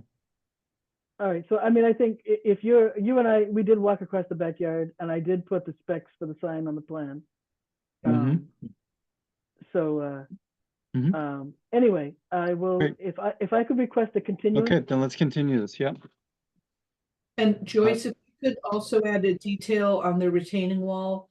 I'm not going to show structure because the retaining wall will be designed by others. I can just show it with respect to height, like the highest point. Right. And if The retaining wall, yeah. if the retaining wall is less than 4 feet high, it doesn't need structure. It doesn't need structural call out. Well, is that for a build? That's for the building code, but we usually do have specs when we have a retaining wall and grading. We do ask for that to be shown on the plan. So we might have to say on this one that, because my specs will be say to be designed by others because they don't have a contractor on board yet, and that contractor will choose the type of wall, whether it's a block or however they want to do it with the type of material. But I can do a cross section that shows. I will show a cross section of a wall with showing the height, and so that you can see what where the lip and the toe is, and then it will say to be designed by others, and you can condition it to say prior to installation that the specs for the wall be given to you. Mhm. Okay, and then I also did want to confirm, the draft special conditions I listed. Number 8 does refer that the pool filtration system shall not be of a type requiring back flushing or any chemical treatments, including but not limited to chlorine. So Mhm. Joyce, if you could confirm that also with whoever the pool contractor is. Absolutely. Okay, great. Then if you just send a quick email to Lori requesting the continuance, please. I can do that. Okay. And then you have, I'm sorry, you're gonna continue this. Nope. I'll let you, Yeah, I'll let you we're finish gonna. with that. No, I'm done. If that's where we're at, we're just gonna continue 28A and move on unless there's something else you want to bring to our No, attention. you have 2 items on the, under Janet's comments that I just wanted to comment on. Okay. One, under,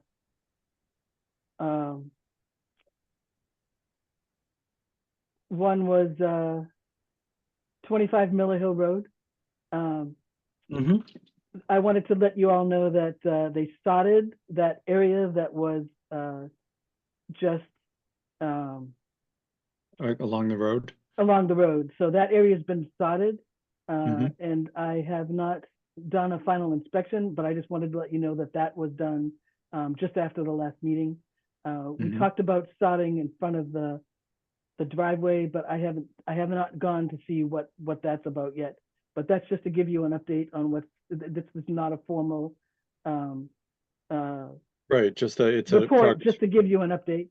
And Yep. then at 14 Hamlin's Crossing, Well, actually, before you leave there, Joyce, there Yep. was a catch basin down there on your way down to the far right that seems to have been covered up. Do you know whether or not they I do not know. excavated that? I haven't gone out and done an inspection just to see what it was like. I got a report from the people who were doing the installation that it was completed. Okay, because I I just got want to let you. pictures, but I'm going to go out to look at it later this week. Yeah, if you look at Google Earth Pro, they have a 2013 Street View that's very nice. It shows that catch basin. Okay. And so, because my guess is I was looking at some pictures I took and I couldn't see any vestige of it. But it's there and that would probably go a long way to helping things. And I believe Sure. Joan had brought that out Yeah. before. Okay, Just I some, did, I mean, the catch basin was sodded over and we, through the street association with the landscapers, they had to cut the sod back and dig Mhm. out all the dirt that was covering the catch basin, so it is open now. Okay, good, And good. yeah, and the landscaping driveway that they had, they did sod some of that's close to the street. And with the last storm, no water poured down there. Good.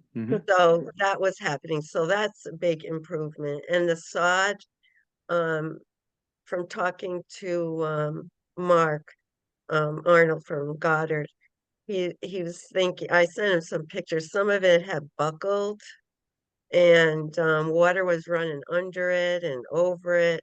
So he was thinking that it might need to be uh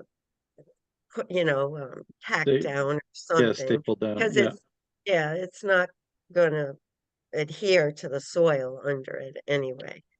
So And was there so that a compost mitt or anything like that?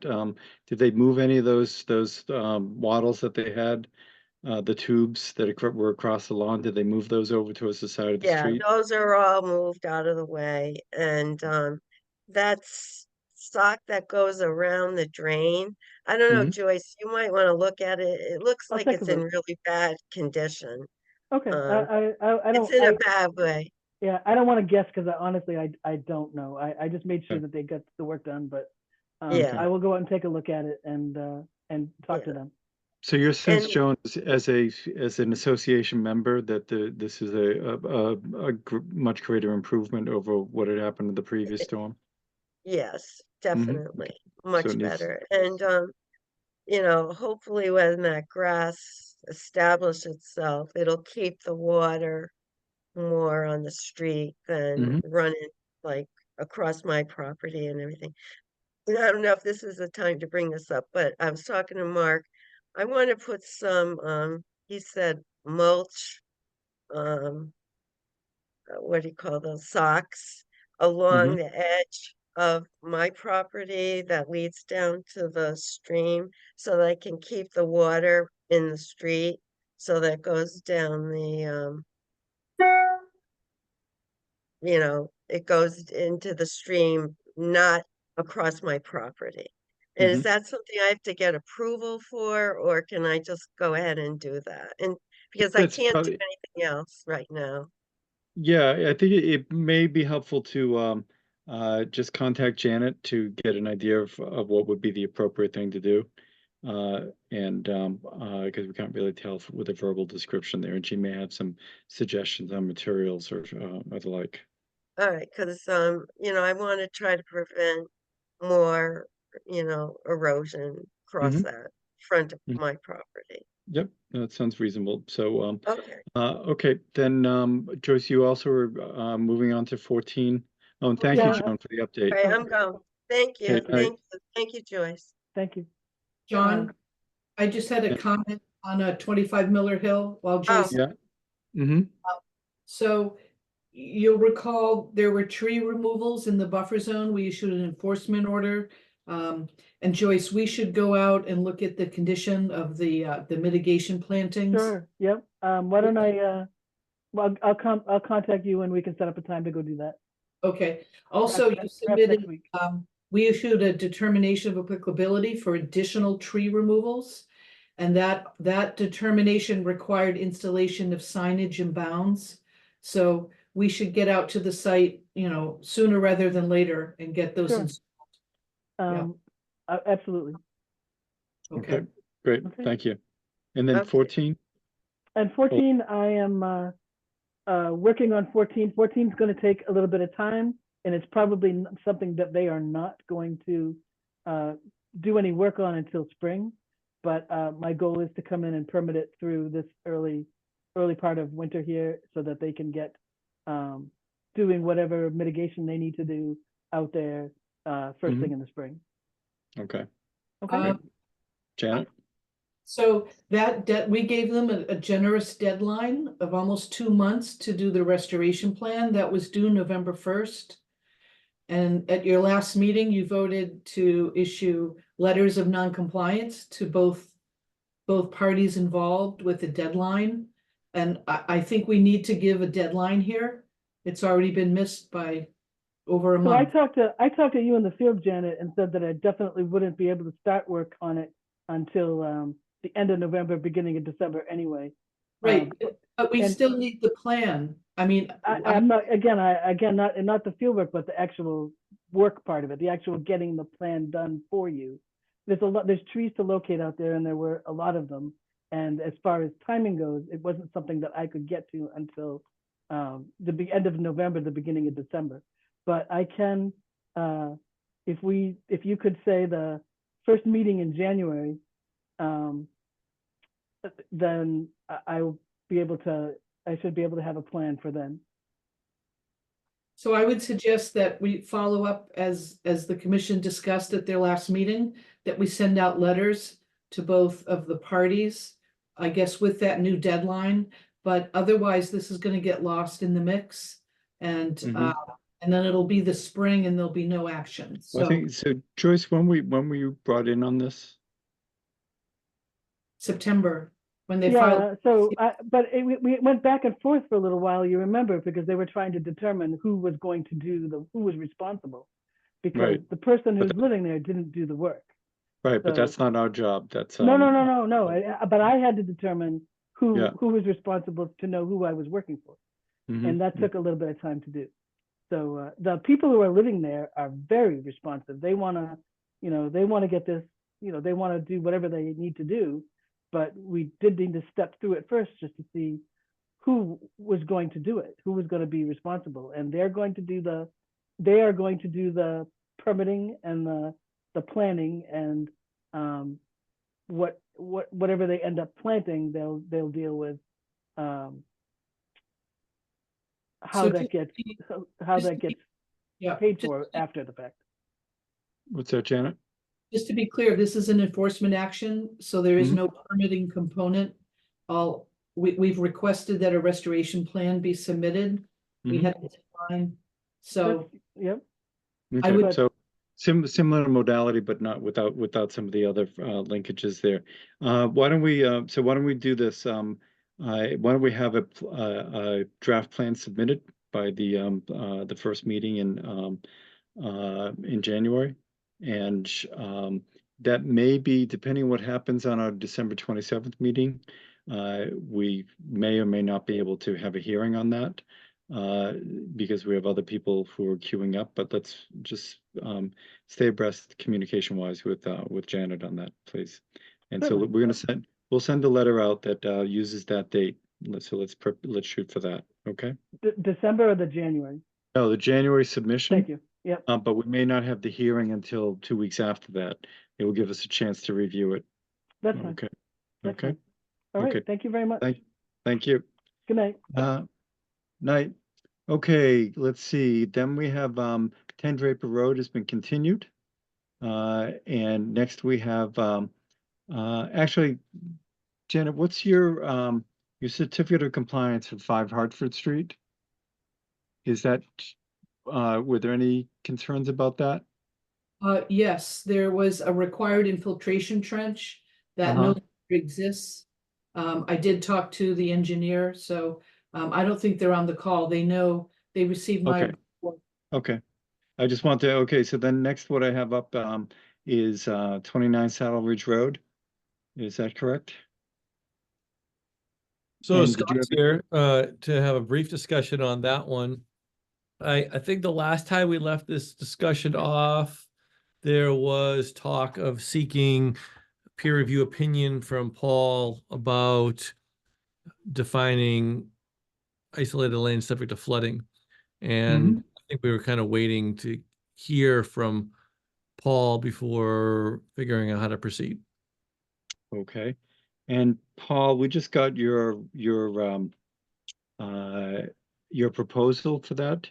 I don't which I don't see a problem with. But did you have anything you wanted to bring to attention, tonight on your review that? Excuse me, no, I mean, I had provided at the last meeting my kind of regulatory hierarchy approach towards looking at it. And I guess the outstanding question for me relative to the ILSF is an understanding, which I would think would come from Scott, about the depth of the area. You know, I took a crack at estimating it just from the aerial and provided that and did a quick calculation based upon that estimate as to, you know, the average depth that would have to be under state and local criteria for ILSF. But I have not been on the property myself, so I don't have a sense of whether it's a foot deep or 10 feet deep or somewhere in between, I imagine. So Paul, we did some, I don't know if the commission you were supplied with, we did submit topographic information that was done by survey out there, and then some corresponding volume calculations to show sort of Do you storage. recall, Scott? I'm trying to remember because I don't have the numbers in front, but it seemed that you were one part of it was under, one part of it was over. If it went all the way up to top of bank, is that how the calculations were initially submitted? So basically, there's a depression in the ground, and at each elevation of land, there's a corresponding volume that would be held in theory below that elevation.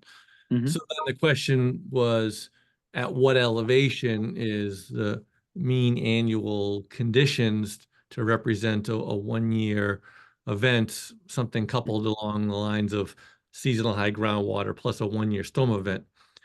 And that was an elevation that we provided to the commission. I think that it was 219. It was below the isolated land subject to flooding volume requirement for either state or a local definition. Then volumetrically, if in theory the water stage went up another foot, then that's where some of the triggers would come in to meet the volume calculation. But we didn't have any evidence of the water raising the other foot. We just showed sort of mathematically where the water would have to get to in order to trip the volume calculations. So I think part of the vibrant discussion from the last time was trying to interpret the bylaw and so requests for 100-year storm calculation.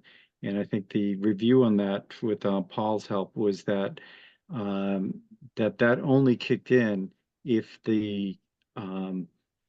if you exceeded that level in the first place. Knows that it actually defaults to a 1-year storm calculation to add to the average seasonal high groundwater.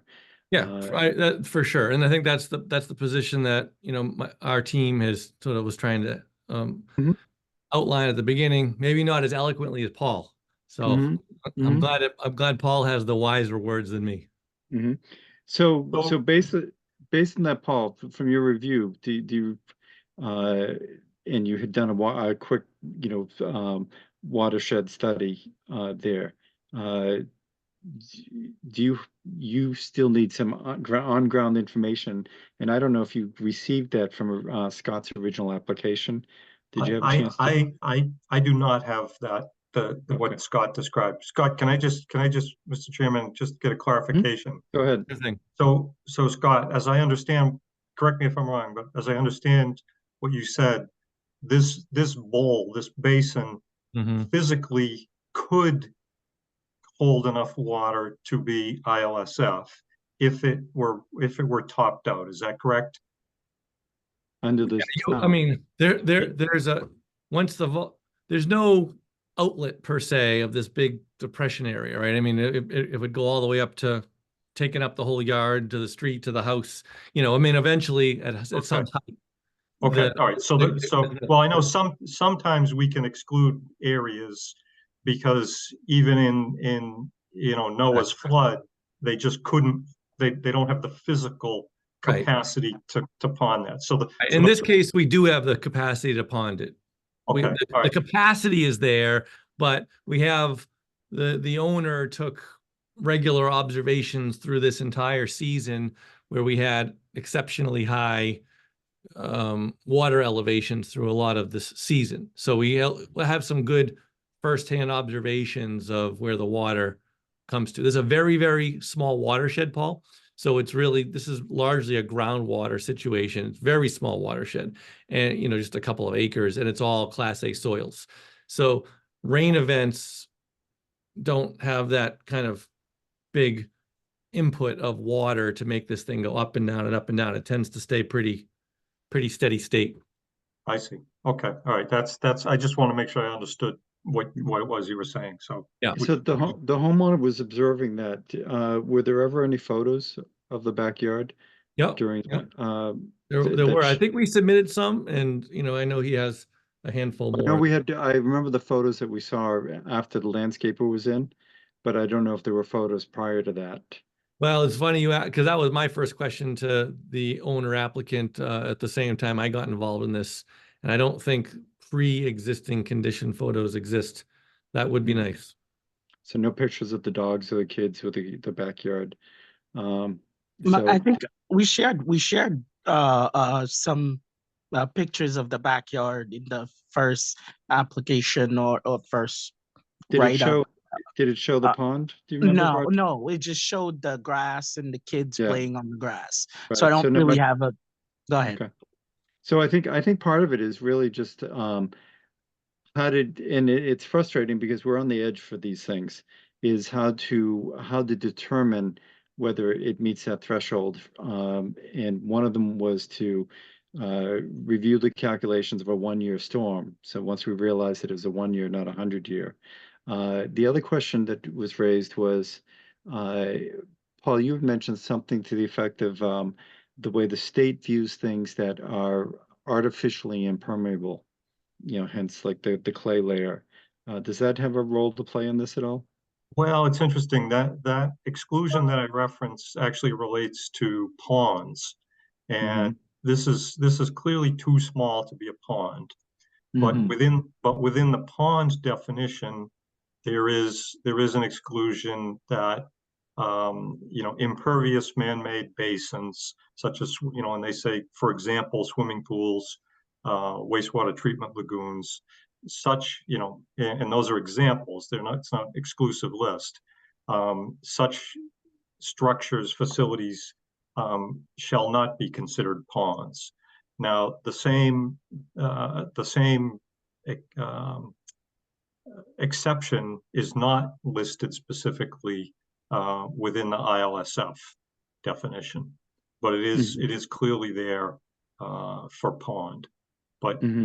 But the pond, as I said, I went through kind of the pond definition just to kind of check it off, and it's clearly cannot be a pond. It's too small. Okay. So I guess part of what we're looking at is originally there was cleaning of this out, which may have actually enhanced the depth, but did not break through the clay. And we don't have a way, we don't have any pictures to see whether this stays pretty much at the same elevation, but we do have a very small watershed. The original application, or the original part of the enforcement order, was just to revegetate the area.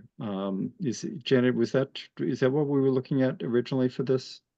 Well, we certainly needed clarification as to the jurisdictional status, but I will mention Paul also discussed the possibility of it being a vernal pool, and that we would need to have that issue further reviewed and documented. And that has to happen during the vernal pool season. Okay. So even though it may have been artificially created, it could have become a vernal pool, even though it doesn't which doesn't qualify for a pond. And vernal pools, Paul, can they are they jurisdictional under Dover if they're not attached to a BVW? Yes. Vernal pool under your regs is a category of protected resource area, independent of any other definitions. Under state regs, for a vernal pool to be protected, it has to occur within a resource area, because under state regs, a vernal pool is not a resource area, it's a type of habitat.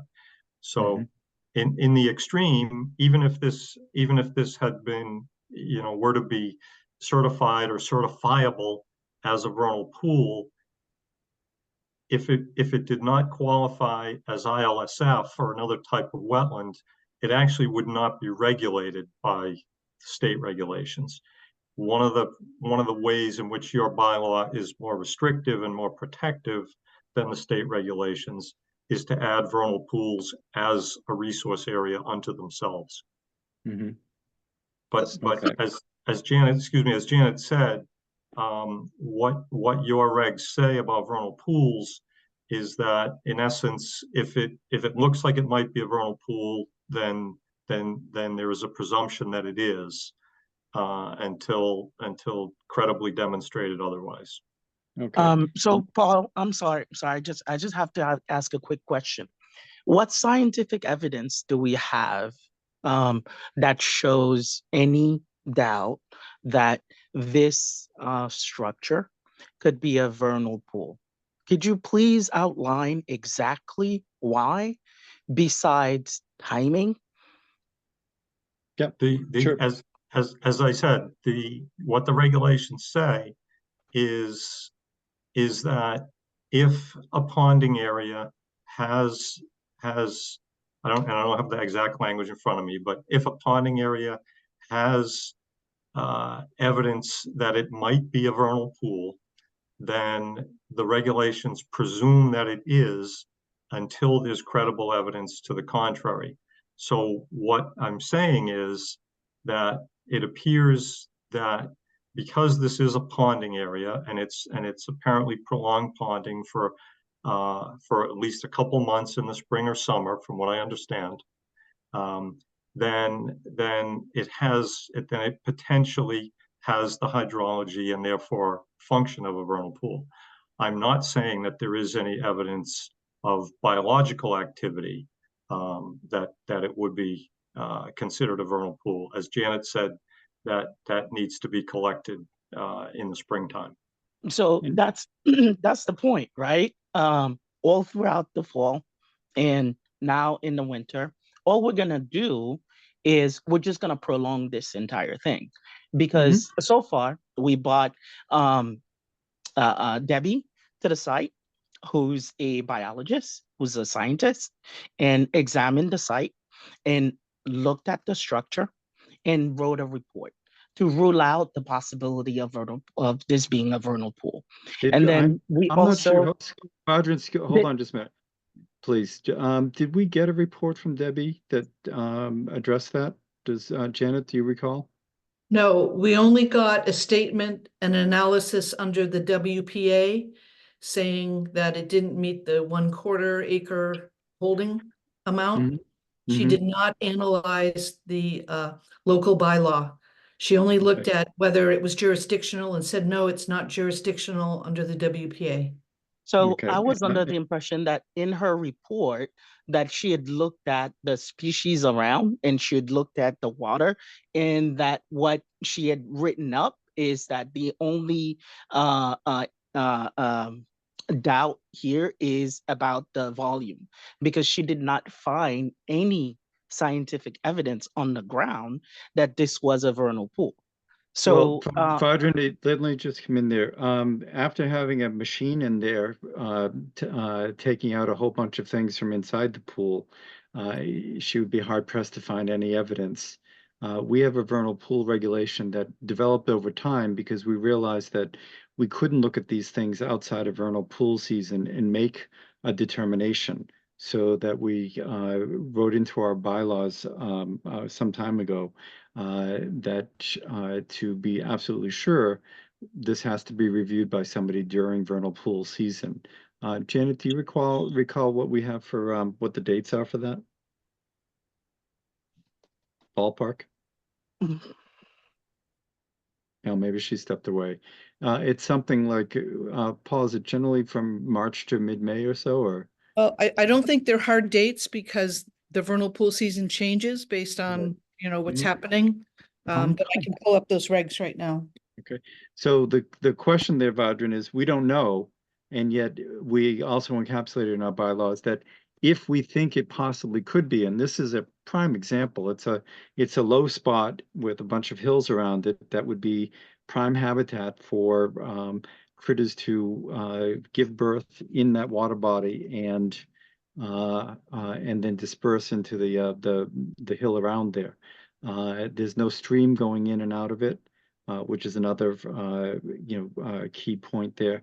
And I doubt there are any fish. If we were to find any fish in there, then it would not be a vernal pool. But everything, all the small. But when I moved into the house, there was fish in there. They were? Yes. But with this, the first we're hearing of that. Yeah, when I moved into the home, there were fish in the pond. Like what size fish? Like small fish, like pond fish. Again, that sounds a lot like tadpoles.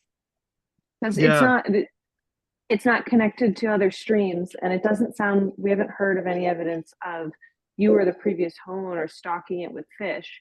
So fish couldn't get there, which sounds an awful lot like tadpoles, which would be vernal pool.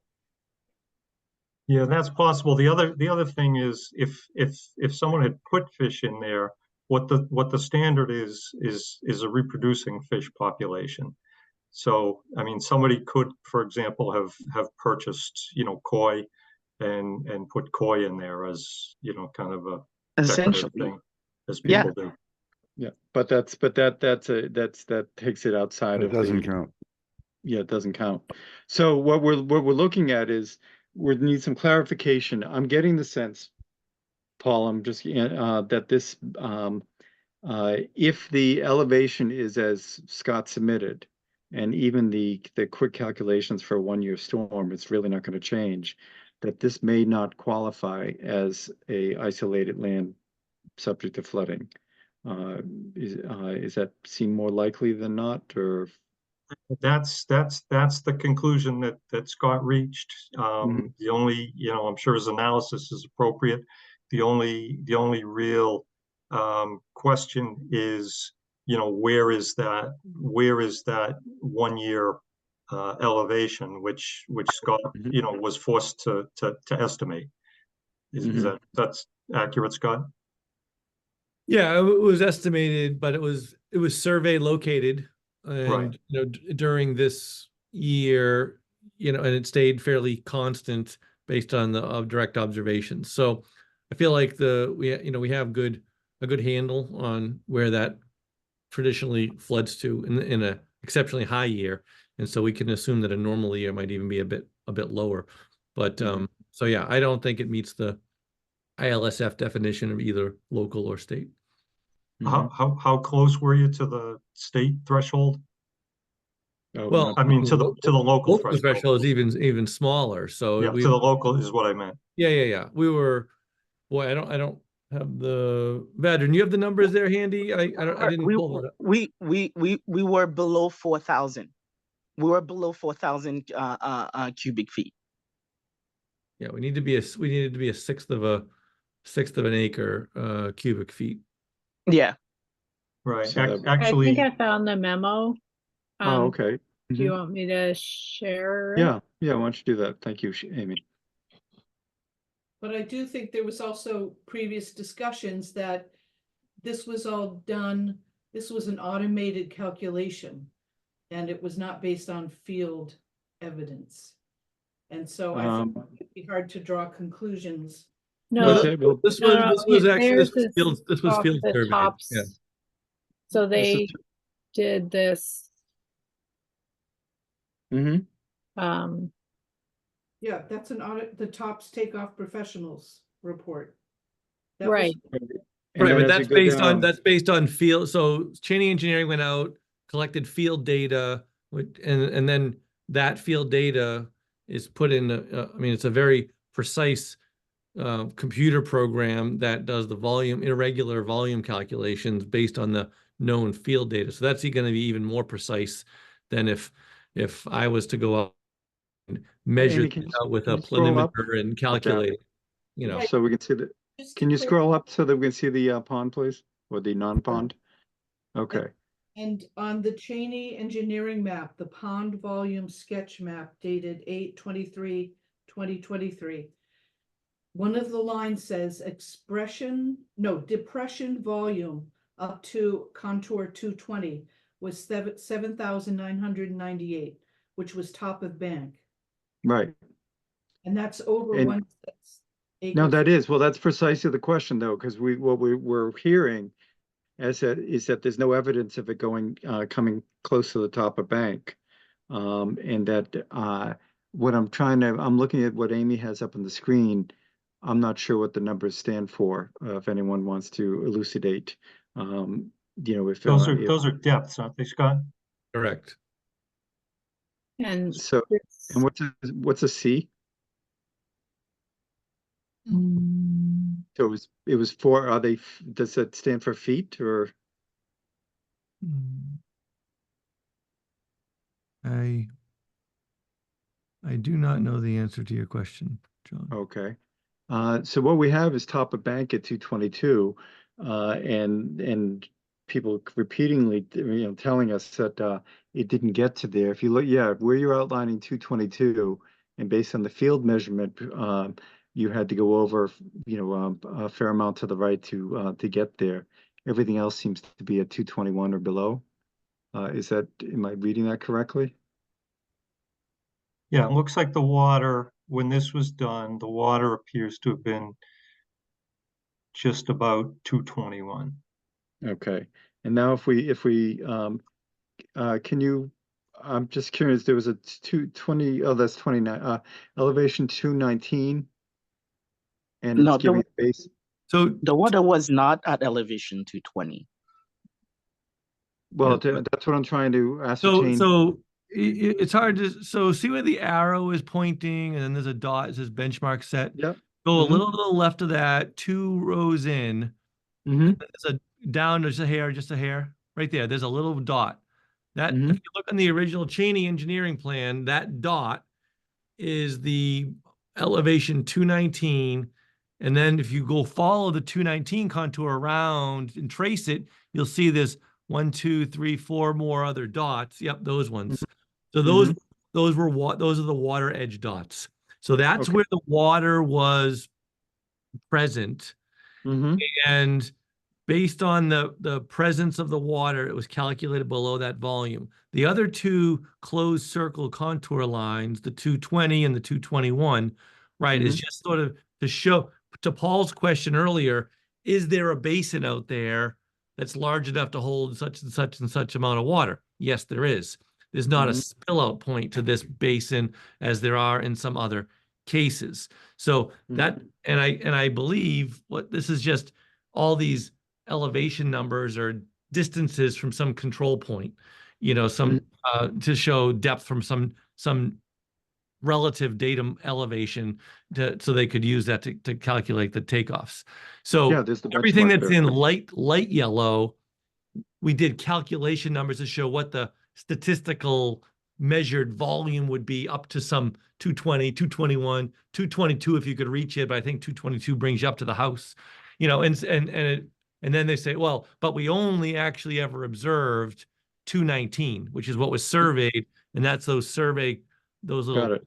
Okay. points around it. So the dark yellow area is the actual standing volume of water. Right. And Amy, can you scroll a little further up in the document? I just want, nope, the other way. Yeah. And nope, nope, back down. No, just just that first paragraph on the second page there. Okay. So so it displays the 1 foot contour elevations and it identifies the boundary at 219. So and then can we go down a little bit more, please? Okay, so 219 up, so 219 was the boundary of the existing water, but he's stating it's the boundary of the basin.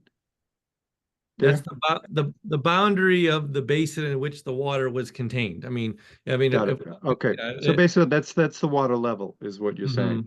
Yeah. Okay, and then if we go further down, then we get to the numbers, the matrix here. Okay, so then the volume of it to 219 is 3,700 cubic feet. Correct. And we would need 7,200 cubic feet to meet the town bylaw. Right. So we'd have to get up to 220.05. So just a hair above 220. If that was where the water came to annually, then it would be isolated land subject to flooding under your bylaw. Okay, Then so that we would go and have to calculate the 100-year extent of it to find the full boundary of where it would extend to. right, but according to the survey, in a wet year, the volume didn't come anywhere near that, and Correct. so therefore it would not kick off the 100-year storm calculation. Correct. Okay, then so here's where I'm thinking this is going, and I want both professionals or all 3 professionals to correct me. And I'm just looking at any corrections down here as you were scrolling, Amy, weather underground and so forth. So actually, so yeah, it reinforces that the groundwater is high, and that's what this was seeing. Is that if There's the picture. yeah, there's the Like, picture of after the machine had been in there. But so if we scroll up a little bit more, back up to the matrix there, to the table. Okay, so this is where I'm seeing this moving, and I just like some input. Is that it appears like it would be based on the observation in a wet year, it would be quite a stretch for this to approach the 1/6 acre volume for Dover relative to being considered a ILSF. And that leaves us with the only remaining possibility in terms of applicability for us is whether it could be a vernal pool. Is that, do I seem to be going in the right direction? Paul? I think so. I mean, I think to put it a different way, it would have to be just a whisker more than 1 foot above what Scott based his, Scott looked at it and said, okay, I believe this point is the max. That's 219. He would have to be off by a little more than a foot. Mhm. It would have to be, a little more than a foot higher than his measurement base in Which order would- to trigger the local jurisdiction. Mhm. And if Yeah. we, can we roll up to Amy, the colored, plan? Okay. So what we see is that that's a very shallow area that has to incorporate that foot. It expands that considerably out, there. And It's not that different, but yes. it's twice the size, literally, to go from 3,400 to, both on a flat area as well as the cubic volume area, it seems. It doesn't have to go all the way out to here. It just has to go out to here. Mhm. Right. Yeah. So, and we don't have any context of that relative to the rest of the yard. So and I'd mentioned at the previous meeting that with the clay bottom here, there's some leeway there, but most likely this may be maintaining its height because it's percolating through the sides with the clay bottom where the clay is not. So that leaves us with so I think we need a little bit more review to make sure that that this is indeed where we're going. And my question is 2 questions. One is having to wait several more months for vernal pool review. And 2 is if this is not ILSF, Vardhan, you were originally anticipating just clearing clearing this out and then planting around it. Is that correct? Yeah, I just want to reduce the depth of the pond because I have toddlers. That is the only thing I really intended to do. So you're actually looking at filling in a portion of the pond to keep it from getting 4 feet deep? Exactly, because I just don't want my kids to drown. I don't want little humans to die. That's it. Okay. Can I So stop the share? what's that? Should I Yes, stop? go ahead. Thanks, Amy.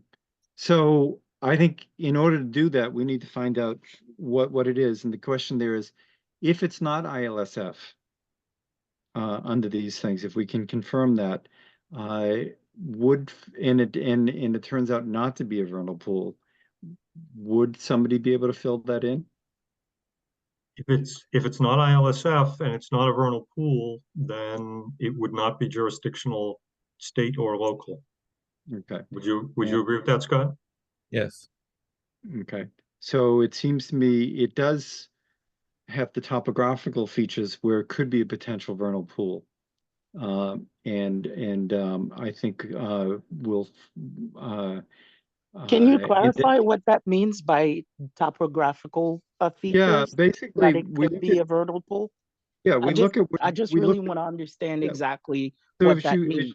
if you take a walk in the woods and you see areas that may be depressed areas that fill up with water, usually just for a couple months, but they can have water all year round, but they're basically still enough without predators that it creates an ecosystem for salamanders, frogs, tadpoles, fairy shrimp, things of that nature. Then that proves during that time frame, that's when they're breeding, and that would prove that that's a vernal pool.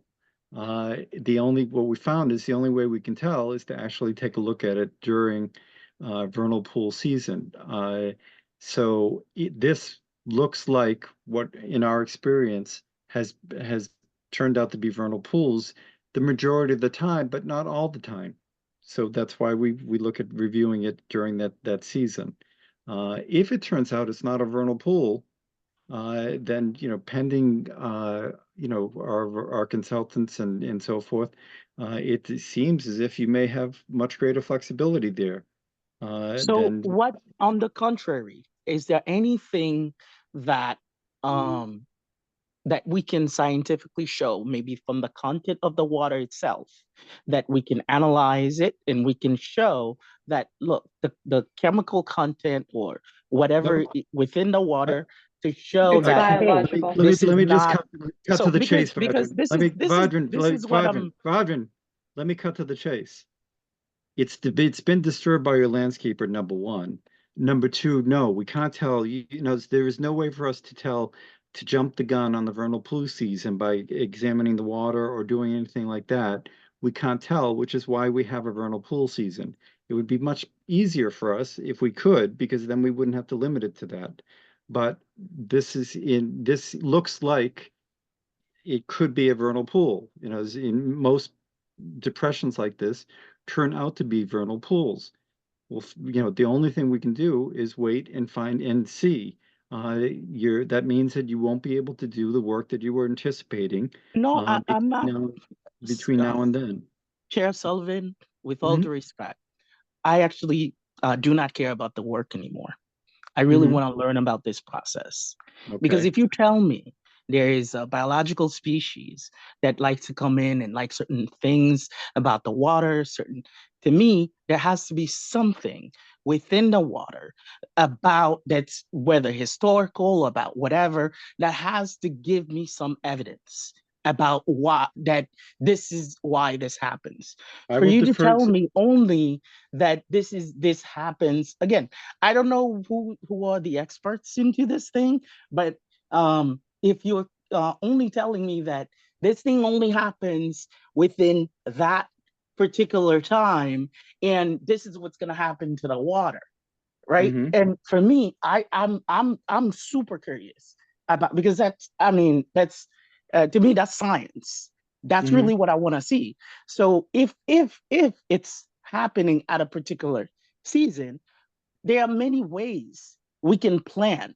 We can actually be able to predict that. Like, that's what people do scientifically. Well, I just the- really want to see let's exactly let's what have one of works the No, and you how. can't. Vadran, you Let's can't. have, let's have the let's have an scientist expert. talk. Let's have a No. scientist talk. Okay. Okay. Go ahead. Okay, Paul. Well, what I was going to say is there is a scientific way to do it.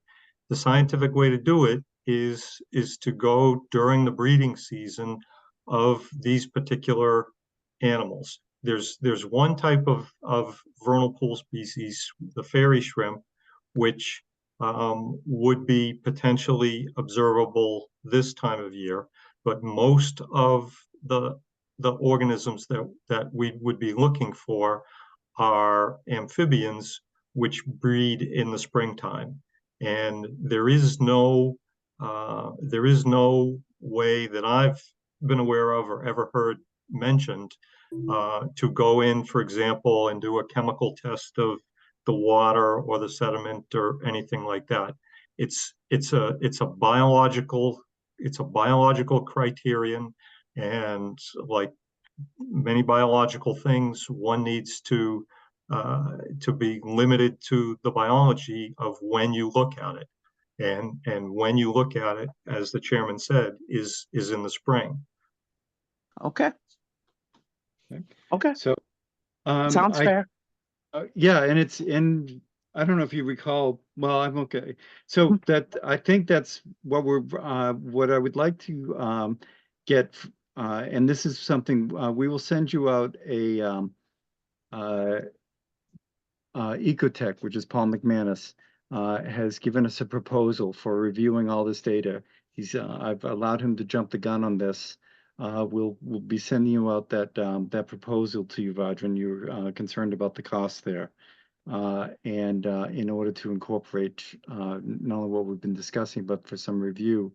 And that review will, number one, rule in or out the possibility of whether this is an ILSF, an isolated land subject to flooding. And it appears, but I can't say for sure because I haven't reviewed that, and that's why we have experts, that this may not qualify for that. And we just need to find the appropriate measurement for the water volume there. Given that, then we'll have to wait a few months and then review it under the vernal pool bylaw during the vernal pool season. So that's where I believe we're heading with this project. What is the limit of the vernal pool season? What is the last day that you need, or what is the peak day that you need of vernal pool season to rule it out? Go ahead, Paul. Well, that varies from year to year, but generally speaking, I would say May. Okay. But part of that is if it is a vernal pool, stuff may appear earlier than that. It's based on temperature, rainfall, and so forth. Right. And so we may be able to rule it positively as a vernal pool earlier than that, but we can't rule it out until usually mid-May. Right. And what we do, just so you understand, is all of us in this community, it's something that we all keep an eye on in the spring. And what happens is there tends to be a flurry of activity and emails going around, and it starts down in the southern part of the state, that somebody will report that, there's vernal pool activity, in Plymouth. And then, as you might imagine, it gets delayed a little bit as one moves north, even through just the state of Massachusetts. There's a real seasonal timeline component, just typically of a week or two. But there is a discernible pattern of, starting earlier in the south and more a little bit later in the northern part of the state. So it's something that we're all interested in. We keep tabs on. I'm sure Scott does the same thing every year, and you just hear that chatter, and we report it ourselves, from places that we're all familiar with, that we see or where we know are vernal pools. I have a couple near my home. I live out just north of Worcester. So for vernal pools, is it possible, and how likely is it that you have a vernal pool that never dries up? And how common is that, given this size and this body of water? Many vernal pools do dry up. The real criterion is that there be an absence of breeding fish population. So it is possible for vernal pools to have water all year long, although many do dry up. So Vadran, there's a really great site. It's the Vernal Pool Association, and it's just vernalpool.org. Okay.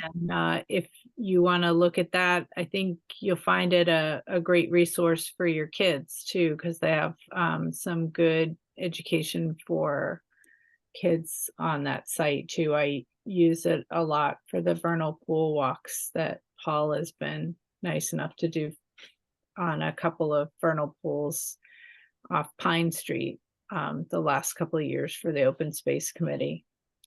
John, you've got a couple hands up. Yeah, I noticed that. Thank you. Mr. Chairman, and just to help also- the conversation along, Vadran, you have me hired as your expert on this, and these are questions that you and I can talk about, and I can sort of guide you through this thing. Because I know, the board probably has a lot of other things in their agenda, but you and I can talk about these things offline for sure. Okay. And then in the spring, Vadran, we have other certified vernal pools that are accessible for with children, so they can be pretty fun. Just before we leave this, I want to see if any of the hands up relate to this. Mark Shaughnessy. Hi, this is the homeowner for 5 Hartford Street. I believe that came up in the agenda. 5 Hartford. So, Not Janet, yet. yeah, it's not up yet. Janet, where's 5 Hartford Street? Do we have a? Oh, I see it. Yeah, for the request of CO. Okay. So, yeah, it's coming up right after we close we continue this hearing. Janet, you had your hand up? Okay, Yes. thanks.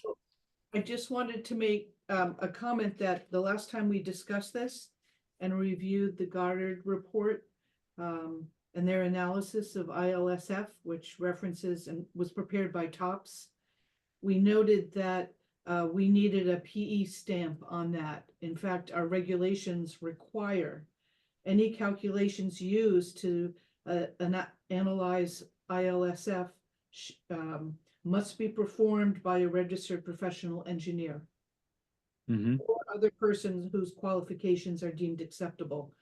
But Mhm. I made a note here that the commission asked that this be stamped by a PE, the analysis. I think Well, I heard or yeah, other that- persons. Badger, and I can answer that. So, there was an initial report done by Cheney Engineering, and they had an engineer do the calculations. Those demonstrated no ILSF. The TOPS analysis it was a more kind of computer savvy version of software that was able to validate the same conclusion that was already reached by Cheney Engineering.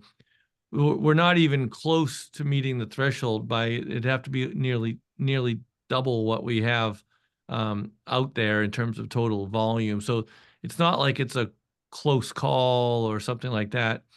These are fairly simple volume calculations. It's base times height, it's kind of irregular geometry kind of calculation. So, and usually the PE gets roped in for verifying things with the stamp when there's calculations of the volume generated by the runoff events, doing some kind of a drainage study and such like that. So we didn't have to do the drainage study because we had direct observation. So then it just becomes a strict volume calculation, like we all did in 8th grade geometry. So with the Cheney Engineering report, the simplicity of the analysis, and just the independent verification by TOPS, I don't know that a PE stamp on it will gain us any additional useful information. Go ahead, Janet. Oh, I'm sorry. No, that was it. Oh, okay. So, is Cheney fully out of this job at this point, or is there a way No, to go I mean, back? they're available to provide survey services. So if he had an Yeah. engineer review this in the first place, can you just check in with them to see if the engineer would be willing to put a stamp on it? I think he did, Vadran, in the original submittal that was made, didn't already have a stamp put on those volume calcs? I believe so. Well, I think we'll tell you what, because we are starting to run a little late on something like this. So let's find that. Our next step is we will send you the proposal by Ecotech, so that we can run some of these calculations on our own as well. We need to find we have Cheney's version of observation, but we need to have an engineer vouch for that, and then and we'll see whether or not the only thing at play here is a potential vernal pool or not. So we still don't have full clarification on professionals taking a look at the the water level, although it does appear that in a wet year it still wasn't reaching that level. Lori? Yeah, sorry to interrupt, but I have the file folder here, and there's a pond volume sketch plan by Cheney dated 8/23/23 that's stamped by Ron Tiberi, and he's a PE. That's right. Okay, That's then right. okay, then Thank you. that's taken care of then. We'll have Janet take a look at that and send document over to Paul as well. So let's come back to this in January, and by that point we should have a chance to review all this. And I would not expect that meeting to be that long, unless we get confirmation that it is an ILSF. I think what we're really in is a holding pattern for verification of vernal pool or not.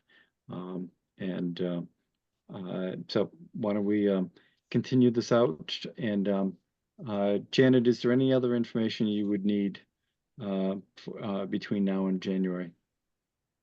No, but Paul's taking the lead on that, so that would be. Okay, that's true. Okay. Yeah, I was just going to ask Vadran if I happen to be in town Would you mind if I just stopped by and ran in the backyard to take a quick look at this? I'd obviously prefer to not have to make a special trip. You literally can walk in anytime. Thank you. You have my permission. Thank you. I appreciate that. And like I said, my goal is to be able to see it with, without having to spend a lot of extra time going to and from. Okay, great. Okay, thank you. Then with that, let's move on to 5 Hartford Street. And thank you, Scott and Vadran. And I don't know if Mark was just hanging in, or is he? So 5 Hartford Street, Janet, what was your take on this? Excuse me, John, can I punch out here? I believe, yes, please do. Thank you. Good night. Thanks. Good night. So this is a COC request. It's fairly old. There was a required infiltration trench, which is basically non-existent or has really degraded. And so as I outlined in my report, that is required to be installed in order to be in compliance. There's also, it has changed hands, so our deed language is also required. I did put that in my report, which I sent to Michael Trowbridge, who was handling this request. I did not have the owner's contact info, so I didn't have an email for the owner. So I had asked Mr. Trowbridge to forward this to the homeowners. Okay. And is Mr. Trowbridge here? He's not here, but the homeowners are here. Oh, okay. And that would be Mark? Mark and Elizabeth. Okay. And I'm just actually looking up on the map where this is so I can see. Okay, I got it. So did Mr. Trowbridge fill you in on any of this at all, or is this all new to you, Mark? This is all pretty new. Okay. So do you have an idea of what's going on, or do you need a little clearer discussion of what exactly is missing here? I just want to make sure that we understand exactly what needs to happen, and we can do the right thing and close out this order that was I think maybe 12, 13 years ago. So we want to do the right thing, and if maintaining the trench and upgrading that is the order, then that's fine. Okay. And did Jen, do we have a copy of the plan that outlined, what this trench was supposed to be, what it's supposed to look like? Yes, there were no specs on the plan. Just reference the trench? Right, but I did send along with my report to Mr. Trowbridge, our current specs for an infiltration trench. Okay. And how long is the trench? Ballpark? Is, let's see. It's 2 feet deep, 2 feet wide. And by how long? Is the driveway 20 feet wide, or? It's it's a fairly long driveway. Oh, and it's a trench that goes along the side of the driveway, not the end? That's right, sort of the side, because it buffers the wetlands. It's about 20, it's I very see, close to the wetlands. Yeah. Yeah, and the wetlands are on the left side there. Okay, so it doesn't look like it's that long of a driveway. Maybe 100 feet? Yeah, maybe 100 feet.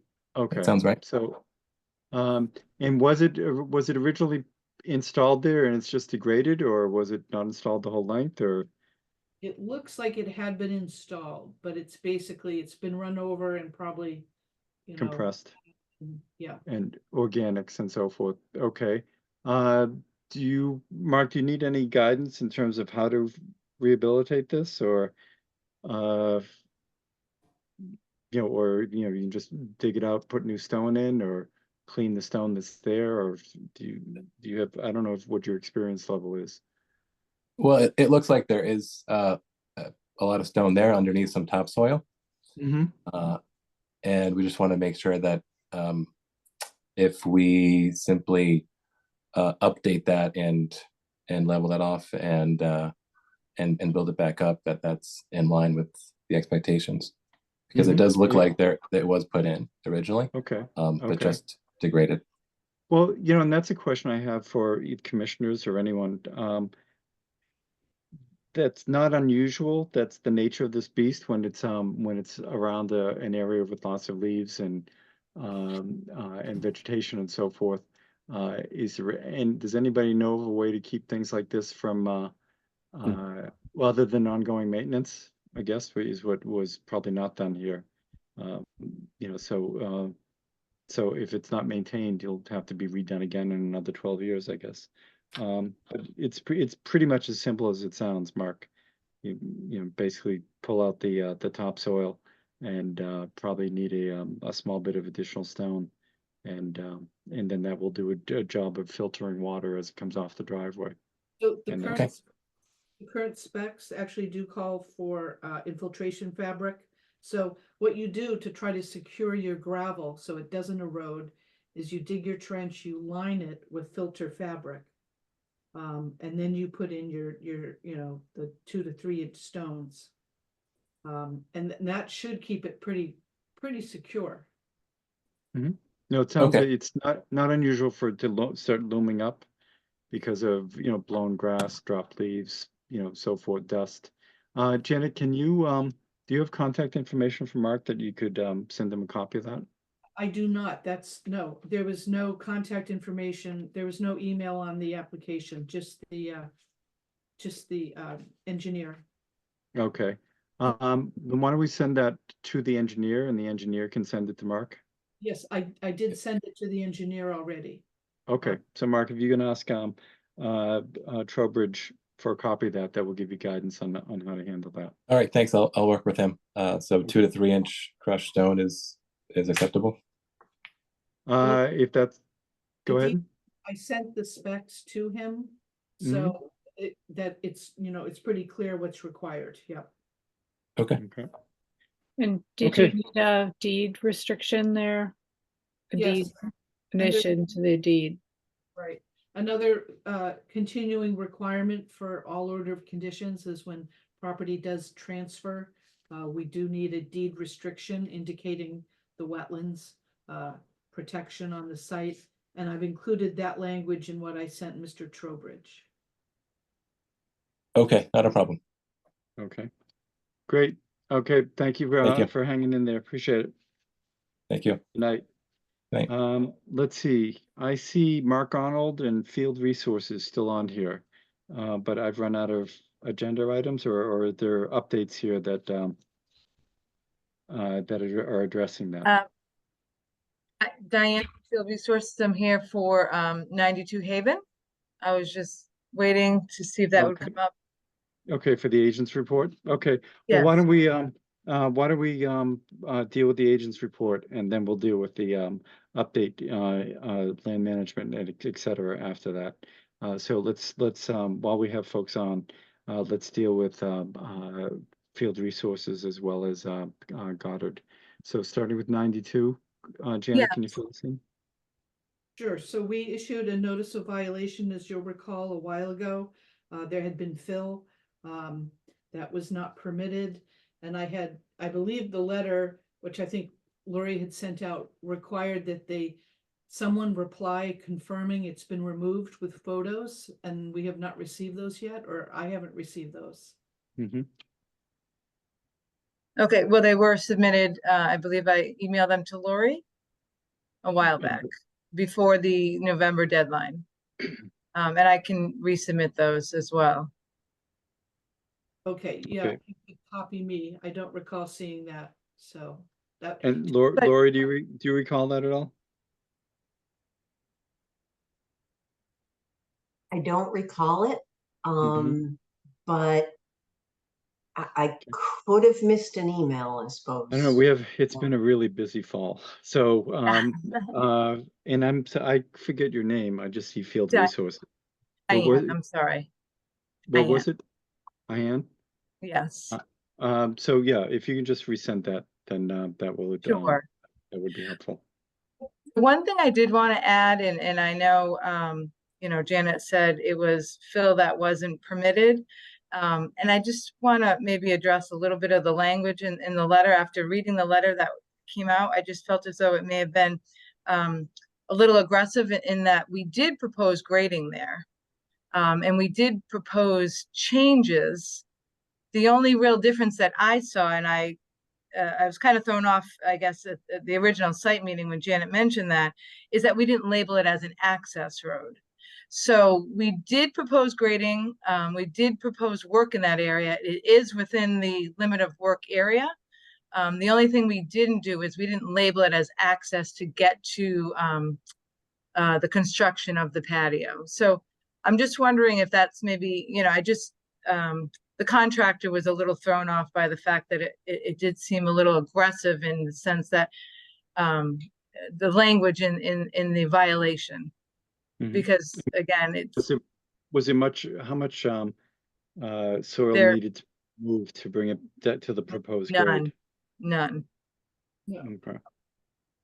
So during Janet, my go ahead. site inspection, it was clear, that was substantial additional fill. And they made a road which was not permitted.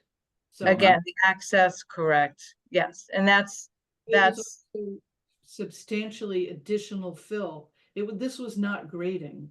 This was creation of a road, that was definitely And not. my question is, at the end of the day, if Leanne is saying that they didn't actually have to remove any fill, what's and you're saying that it was graded much higher than what was proposed, or Janet? I mean, I guess I'll need to go out and look again, but I took photos and then I compared it to what was approved, and it was substantially additional fill. It was. Yeah, but if you look at the plan, we did propose almost a foot grading on that back section. If you're standing at the driveway, if you go down the hill to the right, it was over a foot of grading there. Right, and It was feet to 4 feet high with it. well, it came back up to the existing driveway that hadn't changed. I mean, I have photos. It was like a 4-foot drop, so it was much It higher. was always steep there. But again, the major thing is, again, it was used as a road to get down with some of the hand vehicles that they were using with the mixer and such. And that was on us. We should have labeled that as access. It has been reseeded. It started to take a little bit, but with the cold weather coming in, it kind of stopped the growth. So in the spring, I'm sure it will be fine for avoiding any erosion. It should be, the project should be done by then. So Okay. So you're saying it's now down to the grade that it was proposed to be? yes. So Okay. if you could make sure that you confirm that in your email and with the photos you send, you're confirming that it has been restored to only the level of the original grading shown on the site plan. Yeah, I just did a quick search in my email and I couldn't quite find it. Okay, But but if you I just, will yeah, when you resend. resubmit it, just reflect on that and notice that, please. Sure. Okay. So again, is there any way to modify the report in that it just says that it was inaccurate and we didn't do a good job and the contractor filled and again, it was a bit aggressive in the Well, I think we'll have to compare the pictures between before and after. And so, I mean, it was a substantial slope. I recall the pictures and it was clear that it was for access. And I understand the concern if it had been noted as such, then maybe it would have been prepared. But what we don't know is if it's going to stay that way. Sure. And so we got your attention. Yeah. And that was the point of it. Yeah, and again, our intention is always to follow our order and again, it's our path and it's what we want to we want to adhere to the order that we agreed upon. And that's always our intention. Yep. So well, I mean, I'm glad that you brought it to our attention in terms of tone, and we will review that, you know, with the pictures and, I will and if- And I will confirm that that was sent out to you all. And again, it has been reseeded and brought back to appropriate grading. So you will have that tomorrow, Lori and Janet. okay. And I will let Excellent. you go. Thank you so much for your time, and Okay. hopefully the night brings it early evening. Yeah, on California time. At So, 10, 11. okay, thanks. All right, have a good Okay, evening. thanks, you too. And Mark, you are here for, 25 Miller Hill Road. ha, ha, ha, ha, ha. Oh, that's right. So you weren't on a little earlier when the neighbor was on? Yeah, Joan was on. I missed it. I was Oh. watching my other laptop and it died while I was on another hearing. Oh, well, Joan, fill us in on everything. No, so why don't you fill us in from your take? So they put sod down to stabilize Mhm. the areas. That was great. I think they just need to touch it up and tweak it a little bit, and then I Mhm. think we'll be close to having that area at least buttoned down. I Mhm. think once that they may need just to weigh the sod down until springtime for the sod to actually like take, because you can place if you put sod down in the middle of the winter time, the water's just going to go right between the two layers of soil basically. So Mhm. that's what's happening right now. The sod didn't get to take and actually like lock in. Mhm. So progress is good.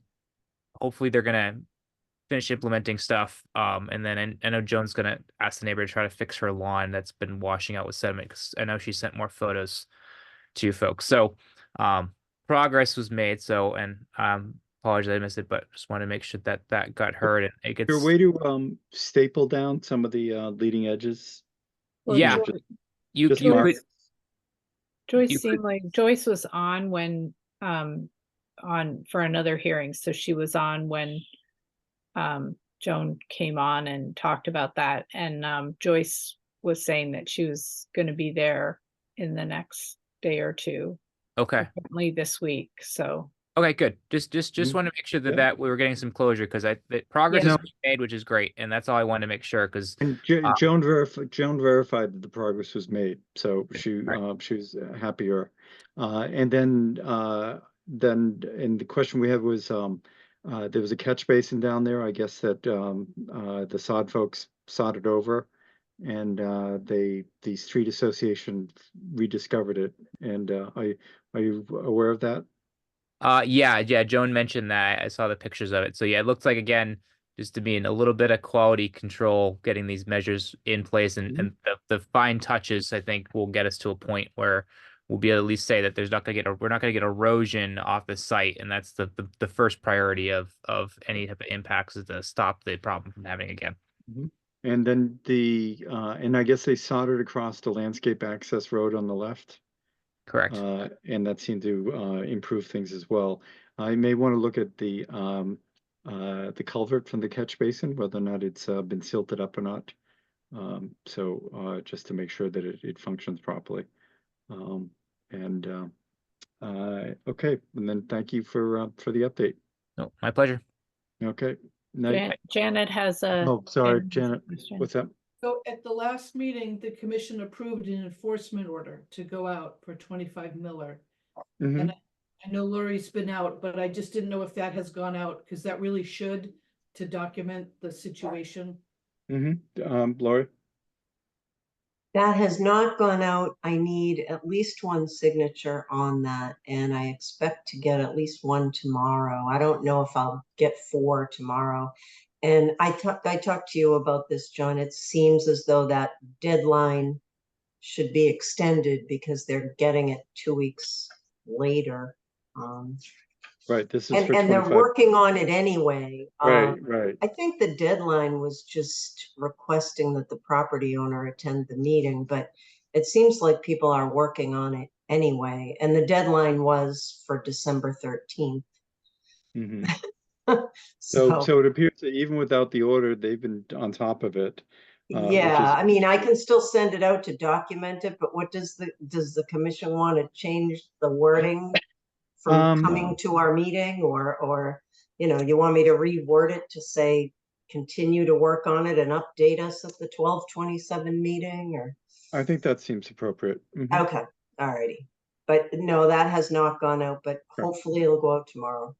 Okay, and so that reminds me, so anyone who can swing by to sign things tomorrow, including because we also have the 12 and 14 Miller Hill final annotation, draft of the enforcement order for the tree cutting there. So if people could make an effort to swing by, that would be appreciated. Mark, do you have any other questions? The last thing, did you look at the bank on 27 Miller Hill? I did look at the bank, and clearly, there is stormwater coming through there. And originally, John and I talked when we thought it was actually a public way, that would be something our DPW, we worked with them to try to address. I mean, it certainly needs some kind of hardscaping, but also we need to prevent the water. There's no berm there. But Well, there's a directed berm. It actually adds water there. That's right. That's right. Yeah. And so I think that would be something for Concom to address with the road association. As I said, I don't know, Mark, you see the tree knot that's hanging over the bank there. Yeah, But I think that's the last thing I want to make sure is that the commission, there should be a fairly easy solution to stabilize that area. I just want to make sure it doesn't get lost, because it could deteriorate and become a worse problem for everybody's sake. So I'll keep Joan up to speed on that too, because I know she has communications with the association to hopefully find a kind of a common ground of maybe the association talks to 25 saying, hey, you guys have been dumping water on the street. Can you chip in with the association? They split costs. I don't know, something that's to kind of figure this out. And we'll make sure that I'll tell Joan to make sure that they coordinate anything with Janet. And Janet can just disseminate that to you guys as she sees fit. In brief, what's your concept of what would mitigate that? So we have the water, unless you put in a catch basin, the water has to sheet flow from the road into the stream in some form. So the question is what form, how does that water sheet flow to the stream? I think in this situation, the best thing would be to probably lay down some fabric that's keyed from the asphalt, edge of the road asphalt down, and then curves around to the bank. And then you would you'd armor that area with probably 12-inch stones, average stones, because there's a high velocity there and a bank. So, and then you'd stack the things up. I think you can do that you're not going to impact any vegetation because it's in an area that's disturbed. It's not really growing shrubs or like that. I think that would be enough there. And you may be able to place some other stones just strategically there. I think the key thing is the stone placement almost needs to be kind of half by hand, because any equipment moving around in that area is going to do more damage. So the equipment might need you can drop the stones off there, but you almost kind of need to carry them by hand and place them by hand on the fabric to shape it the way you want it to shape it. That will probably be the most effective way to ensure that it's done well, but also doesn't cause more damage while you're doing the work. Okay, great. Well, thanks for your input, Janet. But Mark, that addresses the erosion issue and the runoff, but you're going to have sedimentation and pollutants from the road coming in directly into the stream. So I think that needs to be addressed too. Well, I think, Janet, the one thing is we know that asphalt gutter line has been going to that stream for a long time. If you go to Google Street View, it's been there for over 10 years at least, if not longer. And there's no catch basins on this street. I don't think there's ever been a curb on that street. So traditionally, water sheet flows off that roadway. It's a traditional countryside drainage road. It's pitched in the center, water goes to the side, it goes down little gutters and little valleys and swales, and eventually gets into the wetland systems. So there's no real way to do that unless you start putting in a lot of heavy infrastructure, like installing a catch basin. Then you got to take that catch basin, you got to connect it with a pipe to the stream. So you may get some sediment capture, some oil hood might help, but that's a lot of construction effort for the stream. Well, for a road that halfway down that road gets very little traffic. But interesting, there are actually 5 culvert outfalls on the other side of the street. So there clearly are catch basins coming from somewhere. And there's a catch basin up the street that, that was covered over there. So I think it's a much bigger issue. And the question is, how much is actually being damaged? Even that damage there, which probably is the worst of it, is relatively minor compared to roadway damage, elsewhere. But I think it's, you could but just, it- but- Janet, check the catch basins that exist and make sure they're cleaned out. That's one thing that can definitely be checked to help reduce pollutants, is make sure the catch basins that are on that road, they've actually been cleaned out recently. Because usually they fill up with sediment eventually, and you don't want the sumps more than half full. So that's what the standard is for cleaning. So that's one way to reduce pollutants for sure, is to make sure the existing catch basins are there. But I think we're really kind of tied, unfortunately, with kind of grandfathered situation there. I think the only way we can do is if the stone is there, it'll help trap some sediment for sure, and it makes an area easier to maintain. And when it reduces velocity off the street. yep, Absolutely. that's also going to be really helpful for that area. Yeah, just the tricky thing here is the homeowners association owns the catch basins, so they're responsible for maintenance of those. And I mean, the Concom, I'm not sure. What I would suggest is that you work with Joan to come up with a solution and then propose it to us. Because the town has no jurisdiction. I mean, it is a wetland, but it would be she's active with the homeowners association. So I'd suggest you work with her and the homeowners. Yeah, part of the bank failure, I think, could be tied to what happened at 25 Miller because of the amount of, I mean, when that site was exposed for the last 11 months, the amount of water that would come off that site alone was significant. It was very different from what was existing previous to when they opened up that lot. So I think there is a little bit of a tie there to the volume of water that happened this year went to that area. It was a lot more than if that site hadn't been disturbed and opened up the way it was. So that's why we brought up the enforcement. It wasn't just an erosion. It was twofold. It was the erosion and it was also the bank. So I'm going to talk to Joan and try to see if we can get the association to kind of figure out something. But I'm hoping that, Janet, you could at least provide a little bit of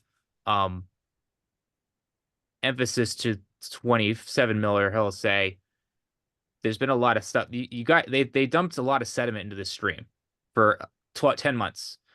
They sodded the front, great, but it'd be good for them to do something else for the environment here. And the best thing they could do is to help the street association fix this spot. It's a mitigation effort. You know what I mean? You impact the wetland. What mitigation can you do? Sometimes you can't go find the sediment, but you can do something else. This is something that could be done. So that's what I think Joan was hoping for from the commission, was that, look, something's been happening for a long time. Great, you fixed the problem, but it doesn't mean you just get away with what's happened. So is there something you can do? This is not an expensive ask to put some fabric down and some stone. It's not expensive at all. I think it's reasonable, and it's something that would help, I think, everybody out, and also allow 27 Miller to understand, look, we take this seriously. When you do something, you kind of have to, there is some effort that has to be done to mitigate what happened, and this is the best way to do that. So that was something I think. So I'll push it from my end, Janet, and I appreciate anything from your end. Well, I think we could add that to the enforcement order, and I know we discussed it. I had my notes show 5. We required 5 mitigation actions, and I'd written down bank restoration. And I don't know if that's specifically in the enforcement order, but the commission could include that tonight, that they need to evaluate and address the bank erosion. I think that's reasonable. I think a case can be made for that. So I don't know if that was in the original draft that Lori that you'd set up for that enforcement letter. Do you If recall? it was in Janet's 5 requirements, then it's in there. I don't have it here with me because it's in the signature folder on my desk. Okay, well, I think Mark outlined a reasonable. I'll make sure it's in there. Yeah, I think Mark outlined a reasonable way to share things. But obviously the mitigation is due to the construction. But that's, you know, there may be, there's still some culpability on part of the street association. So it's an interesting thing. We don't normally run into private streets. Nope. So. Great. Well, thank you. Have a good night. Okay, thank you. You too. Janet, do you want to take us through the balance of your report? There were a couple other items before that, John. I'd like to just, let's go through the report, and then we'll circle around back to that, please. So I believe we addressed 25 Miller Hill, that enforcement order is going out. 92 Haven, we'll get that. Miller Hill, that's going out. 14 Hamlin, those letters are going to go out and change the deadline date to, I guess, January 3rd. That's a week before the next meeting. Okay. 68 Farm Street, this is Lyman Pond. I was out to the property. They're having beaver issues, actually in the pond, preventing flow from an upstream brook. They were proposing just to trap the beavers, breaching or alteration. So that was just a Board of Health issue, but that may come back to us. Interesting. If that comes back to us, we learned at the last meeting that something we don't normally run into is we have 3 owners of the pond. Who's, do they vote and select somebody as a rep, or do we end up doing paperwork for all 3? How are we supposed to handle that? It's my understanding that all property owners have to consent to whatever action is being proposed. So, a permit may go, but I'm sorry? A permit could be issued just to one property owner, but there has to be consent from all property owners. Okay. Well, now we've got all 3 of them involved because we have Fred Lane needing the order of the COC and Chris Lynn going for the next NOI, and now 68's coming before us for this. So now we've got a triumvirate. They just have to coordinate themselves. Yeah, maybe have cross letters that allow people to work on certain things on their behalf. Let's see, Dover Housing Task Force. I guess you guys had a meeting the inaugural meeting this afternoon. Actually, this is our 3rd meeting. Yeah. Was it really? Oh, I'm mistaken. Sorry. So who would like to talk to that, Anna or? Anna? You can. Oh, sure. Let's see. The Housing Task Force is continuing upon its efforts to organize checklists for inbound applications. There's a lot of discussion today about getting an information landing page where it goes on the town website, and how does it get updated. The general consensus being community section on the town page, and Mike will be the point person for for collating information, but boards should report interesting stuff to him so that he knows how to keep it updated. No news from Mass Housing on Tisdale/Red Robin 2, so that might show up again, but thus far it's currently quiet from them. And then there's various discussion about working with consultants, people are very excited about, to sort out the MBTA Communities Act jurisdictions and other planning and bylaw updates. So that is continuing. I think there will be another meeting probably after the holidays. It sounded like it may possibly occur before, but calendars of 8 people is not going to come together. Did I miss anything?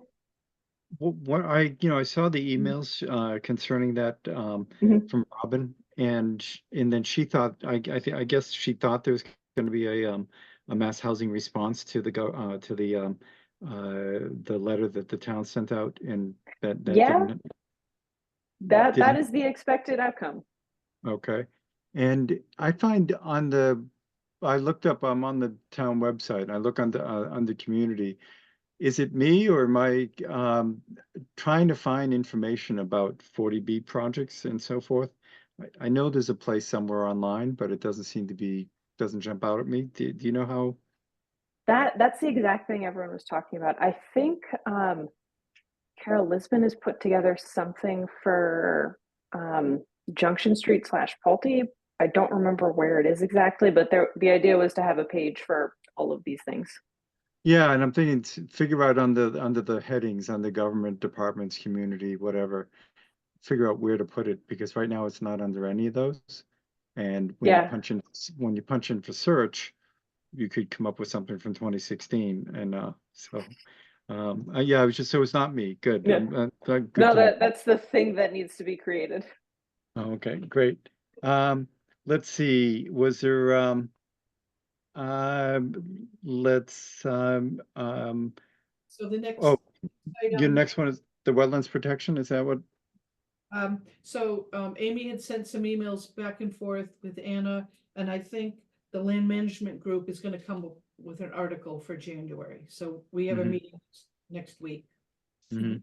We'll come Okay. up with something really interesting for everyone. Yeah. Lovely. Okay. And then there's a new project that DPW has just initiated. It's a comprehensive stormwater asset management program for the town. And it's starting with a survey. They've hired a consultant. And they're doing a survey of all stream crossings, bridges, culverts, and the town's stormwater drainage system and outlets.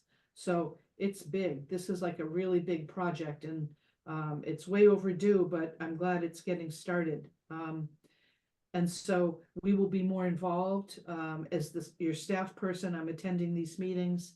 And there also will be some, they're going to be doing camera work in a number of the culvert systems. And I will let you know when there's an opportunity, if you want to come out and see actually how they're doing these assessments in stream and within the culverts. But I'll be sending you out more information as it develops. But this is the timing on this is really good.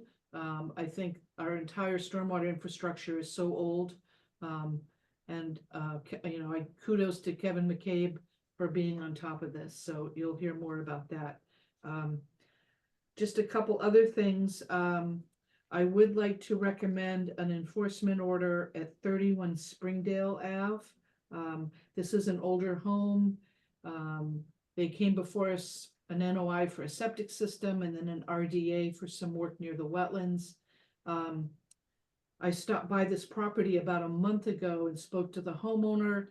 They're redoing a driveway. It's within 25 feet of a small pond or a depression that could be a vernal pool. He indicated he would be in the office to submit an RDA. That was over a month ago. I stopped by again yesterday. No one was there at the time, but they're doing substantial work. It's a new driveway, earth removal, and they're putting it looks like retaining walls. So I would recommend an enforcement order, just that they cease and desist and that they apply for, they should put up some erosion control immediately, because there is erosion towards the wetland. And then So they didn't have any erosion control up? No, and I mentioned that too, that he needed to get erosion control up and then file an RDA. And I didn't recommend an enforcement order at the time because he swore that he would come in and do this right away. So that was a month. And you think it's something that can be handled via an RDA? I think so, yes. So Okay. they're repaving the driveway. Well, I'm not exactly sure everything he's doing, but it's kind of a mess out there right now. I've driven by a couple times and I saw the retaining walls are in front of the house. Is that correct?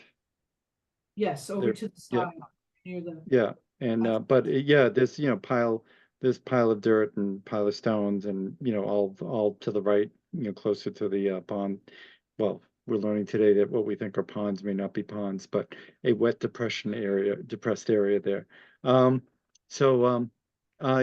I think that's appropriate.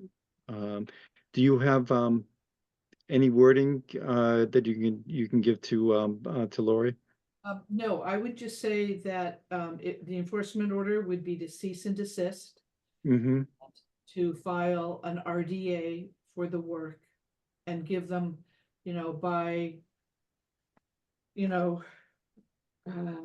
let's see, today's 13th. How much time? Give them 3 weeks? Submit it by Well, I January. think we have Christmas right at the that, so let's look into January.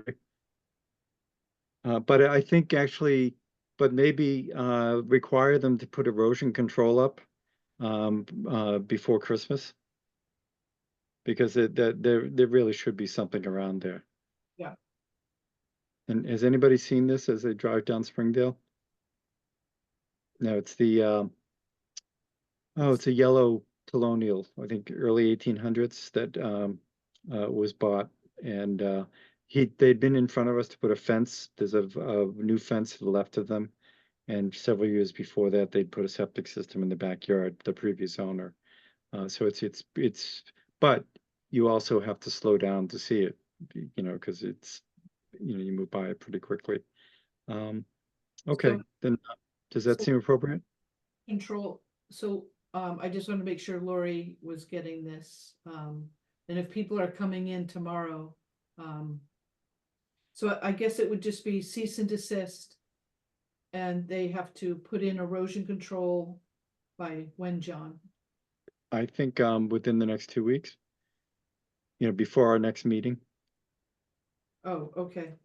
So should they We have to contact put in you? erosion control before the next rainstorm. Well, they should. I mean, they should be putting it in immediately. Yeah, I would just say, that the erosion control should be put in immediately, and that should be comprised of, and it should go along the full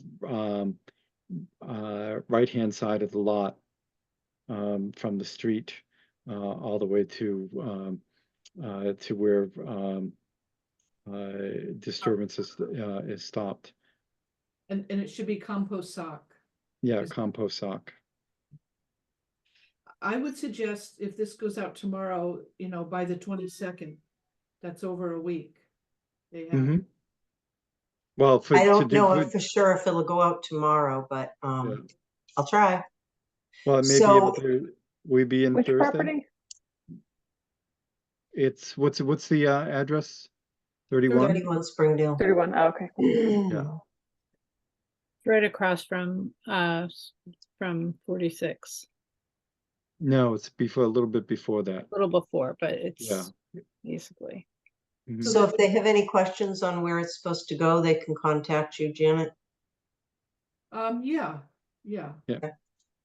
But so cease and desist, an RDA Mhm. submitted by early, Then, yeah, early January would be, appropriate. and then erosion control, yeah. Hmm.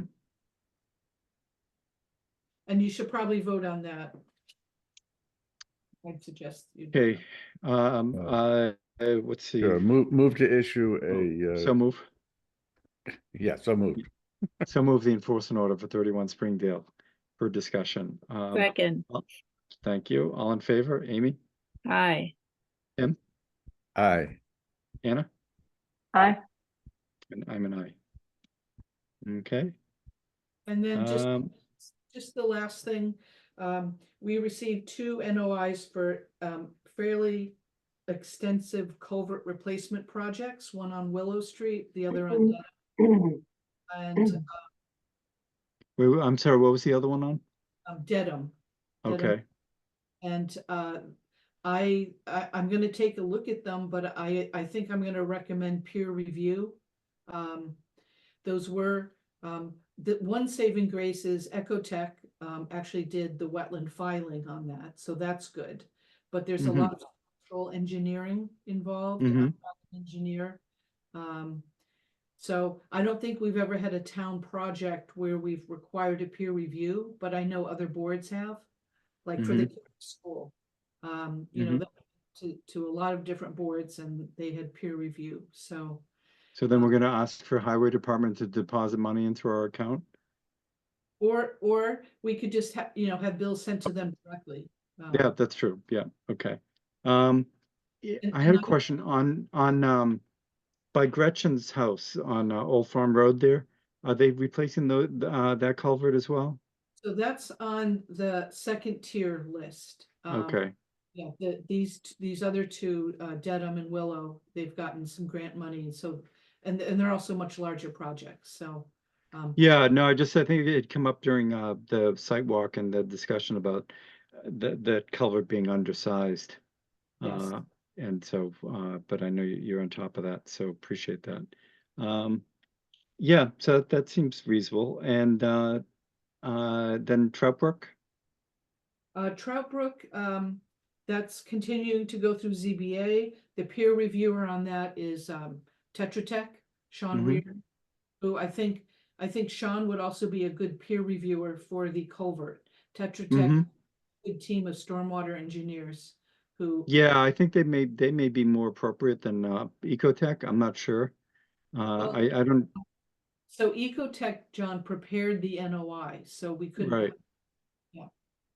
So, but I'm just in terms of, they prepared the NOI, but did they do the calcs for the culvert? I think Woodward and Curran did that. Yeah. Ah, I see. Okay, well, we'll cross it. When are they submitting? They're scheduled for our December 27th meeting. And Okay. I just wanted to make sure that that was still scheduled to be the legal. Well, yeah, I think that's a good thing to bring up. So, Lori, we already have a few people who've said they can't make that meeting. Is that correct? I am not sure. We talked about it at the last meeting and it sounded like maybe some people were not in favor of having that meeting. And then I talked to you a couple days ago and I had gotten those two NOIs plus another NOI for that meeting. So there are some things on there. But Mm-hmm. I don't know if anybody can't make it or not. How can everyone here make it? And For those the legal ads, 27th? Lori, those legal ads got in for those three? They had to go in. And then if something changes and we're not gonna have a quorum, I'll just have to notify people. Mm-hmm. I didn't want to just hold them and not put the legals in. That doesn't seem Yeah, right. what I'm wondering in terms of, or if there's a way, well, number one, we need the quorum. I'm also wondering if we could open up those hearings because we're required to, but if there are other ones that are ongoing that we could move over to later so that we can have a relatively short meeting. I was gonna ask you about that myself, John, if you just want to put the required items on the agenda and. That's what I'm thinking. Anyone Yeah. else have a feeling towards that? Well, I know Joyce has the 28A Miller, she's planning to come back with some revisions. I don't, yeah, I don't know if we can legally put people off if they've met. No, I think that that's fine. That doesn't seem like it will be that contentious. I think, we can try to deal with that, in expeditiously there. I think there's no need for 29 Saddle Ridge, probably doesn't need to come back in at that point. I will be sending out Paul's proposal and then we'll hear from Vadran about Paul's proposal, but we'll just follow through the way we discussed. Is there any? Strawberry What's Hill. that? 78 that? Strawberry Hill was planning to come back. Which Miller, what's that? 78 Strawberry Hill. Which one is that? The large house under construction? Very, very large. And what are they looking to address that they, They're putting in a stormwater management system and doing some other work. Right outside the buffer, some of it's within the 70-foot, but they keep redesigning things. And so that's been continued for about 4 months now. Mm-hmm. About ready to come back to us. Yeah. Then maybe we can continue it for, they've continued it on their end I think it might be appropriate for us to move it, unless you think it's something that is really just an update and a couple Q&A. John, would you just like us to say we're not gonna have a quorum? I don't know. So part of it is, I'm really thinking I'm gonna be around. But Me I just too. didn't, I know everybody is, these have been long meetings and I wish, we could, not deal with as many enforcement issues that we do. But there's not much we can do about it. But if everyone's willing, I'm just trying to, staunch the pain. I'm okay with having one but I think the idea of meeting in the middle and trying to whittle down what our agenda is may be, appropriate. Does anybody agree with that or disagree? I'm open. I'm happy to Fine have a with me. shorter meeting because Yeah. Yeah, that sounds quarter of good. 11. Yeah, I think I think it's also a tough time of year. I don't see a need. So I have no problem continuing 78 Wilsondale. And it could just be, so Anna, are you gonna be around? Yeah, I can be there. Okay, so we have a core, and then we'll see who else can join us.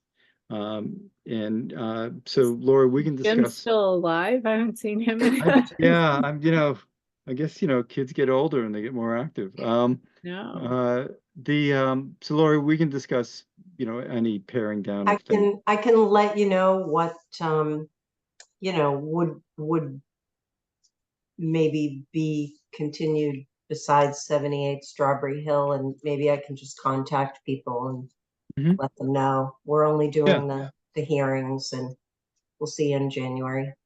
Mhm. Sarah will be back too. Sarah's away. Okay. Okay. So And then that will make the next one in January, which is when? the January. 10th. Okay, so that may make that a humdinger, but we'll see. Okay. So then coming back. Let's see. Did anyone have a chance to? I know Janet just sent it out a few days ago. Anyone have a chance to see Janet's invoice? Yep. Okay. Anybody have any questions? Okay. So the total amount was $10,986. So it's still above the run rate, but the amount of things that she's had to deal with is considerable. I did have a question, Janet, on it is frustrating some of these enforcement orders, but there was also let me find which one it was. So like 123 Dedham, 129, 143. This was really dealing with the stormwater stuff, or at least the first invoice on that, the 786. So do they just keep bringing things up and then going back to the drawing board and then bringing things up, or what's involved in what is it on their end that we might be able to guide them to not use as much of your time? I don't know, they seem to have, I don't know, 10 consultants or so working on it, which could be part of the problem, but as I outlined in my report, they did not meet the requirements for the stormwater report, which Mhm. it's a checklist of it's like a 20-page checklist. And Right. they need it, so Did I- did they ignore it or what? yeah, they basically ignored it. They said, I think their engineer was inexperienced anyways. Okay. Took them 3 months to get it back to us, but it was complete, but it's about a 100-page document with operation and maintenance manuals, Mhm. a whole lot of stuff that has to be reviewed. Yeah. So in the future, because I think we just thought plunk a barn down on the ground and take care of the stormwater, and it's not that much of an issue. In the future, is that the type of project that we should probably bring farm out? Just because, I mean, I think your time on that alone is probably close to $3,000, wouldn't you think? Yeah, so that's the tricky thing. There are some known consultants who just don't submit complete applications. And Mhm. so it becomes a drawn out process and takes up a lot more of my time. And we had talked about this. I didn't think this was going to be an issue because they had a lot of consultants and they seemed to know what they were doing, but but it's turned out to be, yeah. Do I you think think we're close to the end? We approved that at the last meeting. Oh, well, then there we go. Okay. And then the other one I noticed was Lot 3 Claybrook. Yep. And I think I'm just bringing this up because I wasn't aware of all the stuff that you actually had to do on that. And so that's for people who don't have in front of them. This is almost $1,000 for the 5-week period, and this was for a minor modification. Well, it was a minor modification, but it also involved assessment of their wetland replication, wetland Mhm. restoration, and then the invasive species management work. Okay. Really, I hadn't really reviewed in almost a year. Okay. And then I think we addressed that in passing. And things seem to look pretty good over there. Oh, yeah, things look very good. Yeah. Okay. No, I wasn't aware that you had re-upped all the stuff that we tell them we're supposed to do over the course of 3 years. So it's I appreciate that. So and those are the only questions I was looking for a little clarification. Everything else just adds up, 200 here, 500 there, and that's where we're at. Also, Janet's putting in a fair amount of time with the town. So I'm looking at these numbers as we on an ongoing basis, so that they wouldn't be asking her if they didn't feel that she wasn't helpful. But at the same time, if we go to ask for more money, we want to be able to bring this to their attention. That it's not just that the town is using her resources as well, and we're paying for it. So so what we have is a total of $10,986.25. I'd entertain a motion for approval of the So moved. invoice. Okay. Do I hear a second? Well, second, sorry. Falling down All on in the favor? job. Yeah, I know. It's all in favor. Amy, Aye. Tim, Aye. Anna, Aye. and I'm an aye as well. And last but not least, land management work group update. See, so we didn't meet since our last Concom meeting, so everything as it was. We're working on getting supplies for the bog bridges, working on the land management strategic plans. I'm running around and trying to figure out with town council whether we actually are definitely totally a subcommittee, which means we would have quorum problems if we needed to send 2 people out to move a rock. That would be our quorum, and then we'd have to take minutes on that rock. So it's kind of impractical. I don't know, maybe we add more people, maybe we kick someone off, maybe we're actually not a subcommittee is my hope. How are you a subcommittee if you have members from 2 boards? I don't know. That's why we did it this way. Yeah, so my guess is either we are deeply wrong or town council got like a slightly inaccurate picture. So I'm going back and asking more questions. Thank you. Okay. Well, there may need to be an executive decision. Yeah, it's I do think we're going to go ahead and just start publishing our meetings publicly anyway, just so more people can access them, because why the heck not? Well, but you may it's get the, more. the rock You may moving forum. you may get more volunteers, which will make it easier to meet quorum. So thank you. Let's see. Does anyone have anything else they'd like to add to this evening's meeting? Great. Adjournment? What's that? Adjournment? Yes. Okay, let's we'll Can we we'll add- take it up. I'll entertain a motion for discussion. No, hearing no objection, tonight's meeting is adjourned. Thanks, everyone. Thank you, John. Good night. Holidays. Happy Oh, yes. holidays. Happy Bye-bye.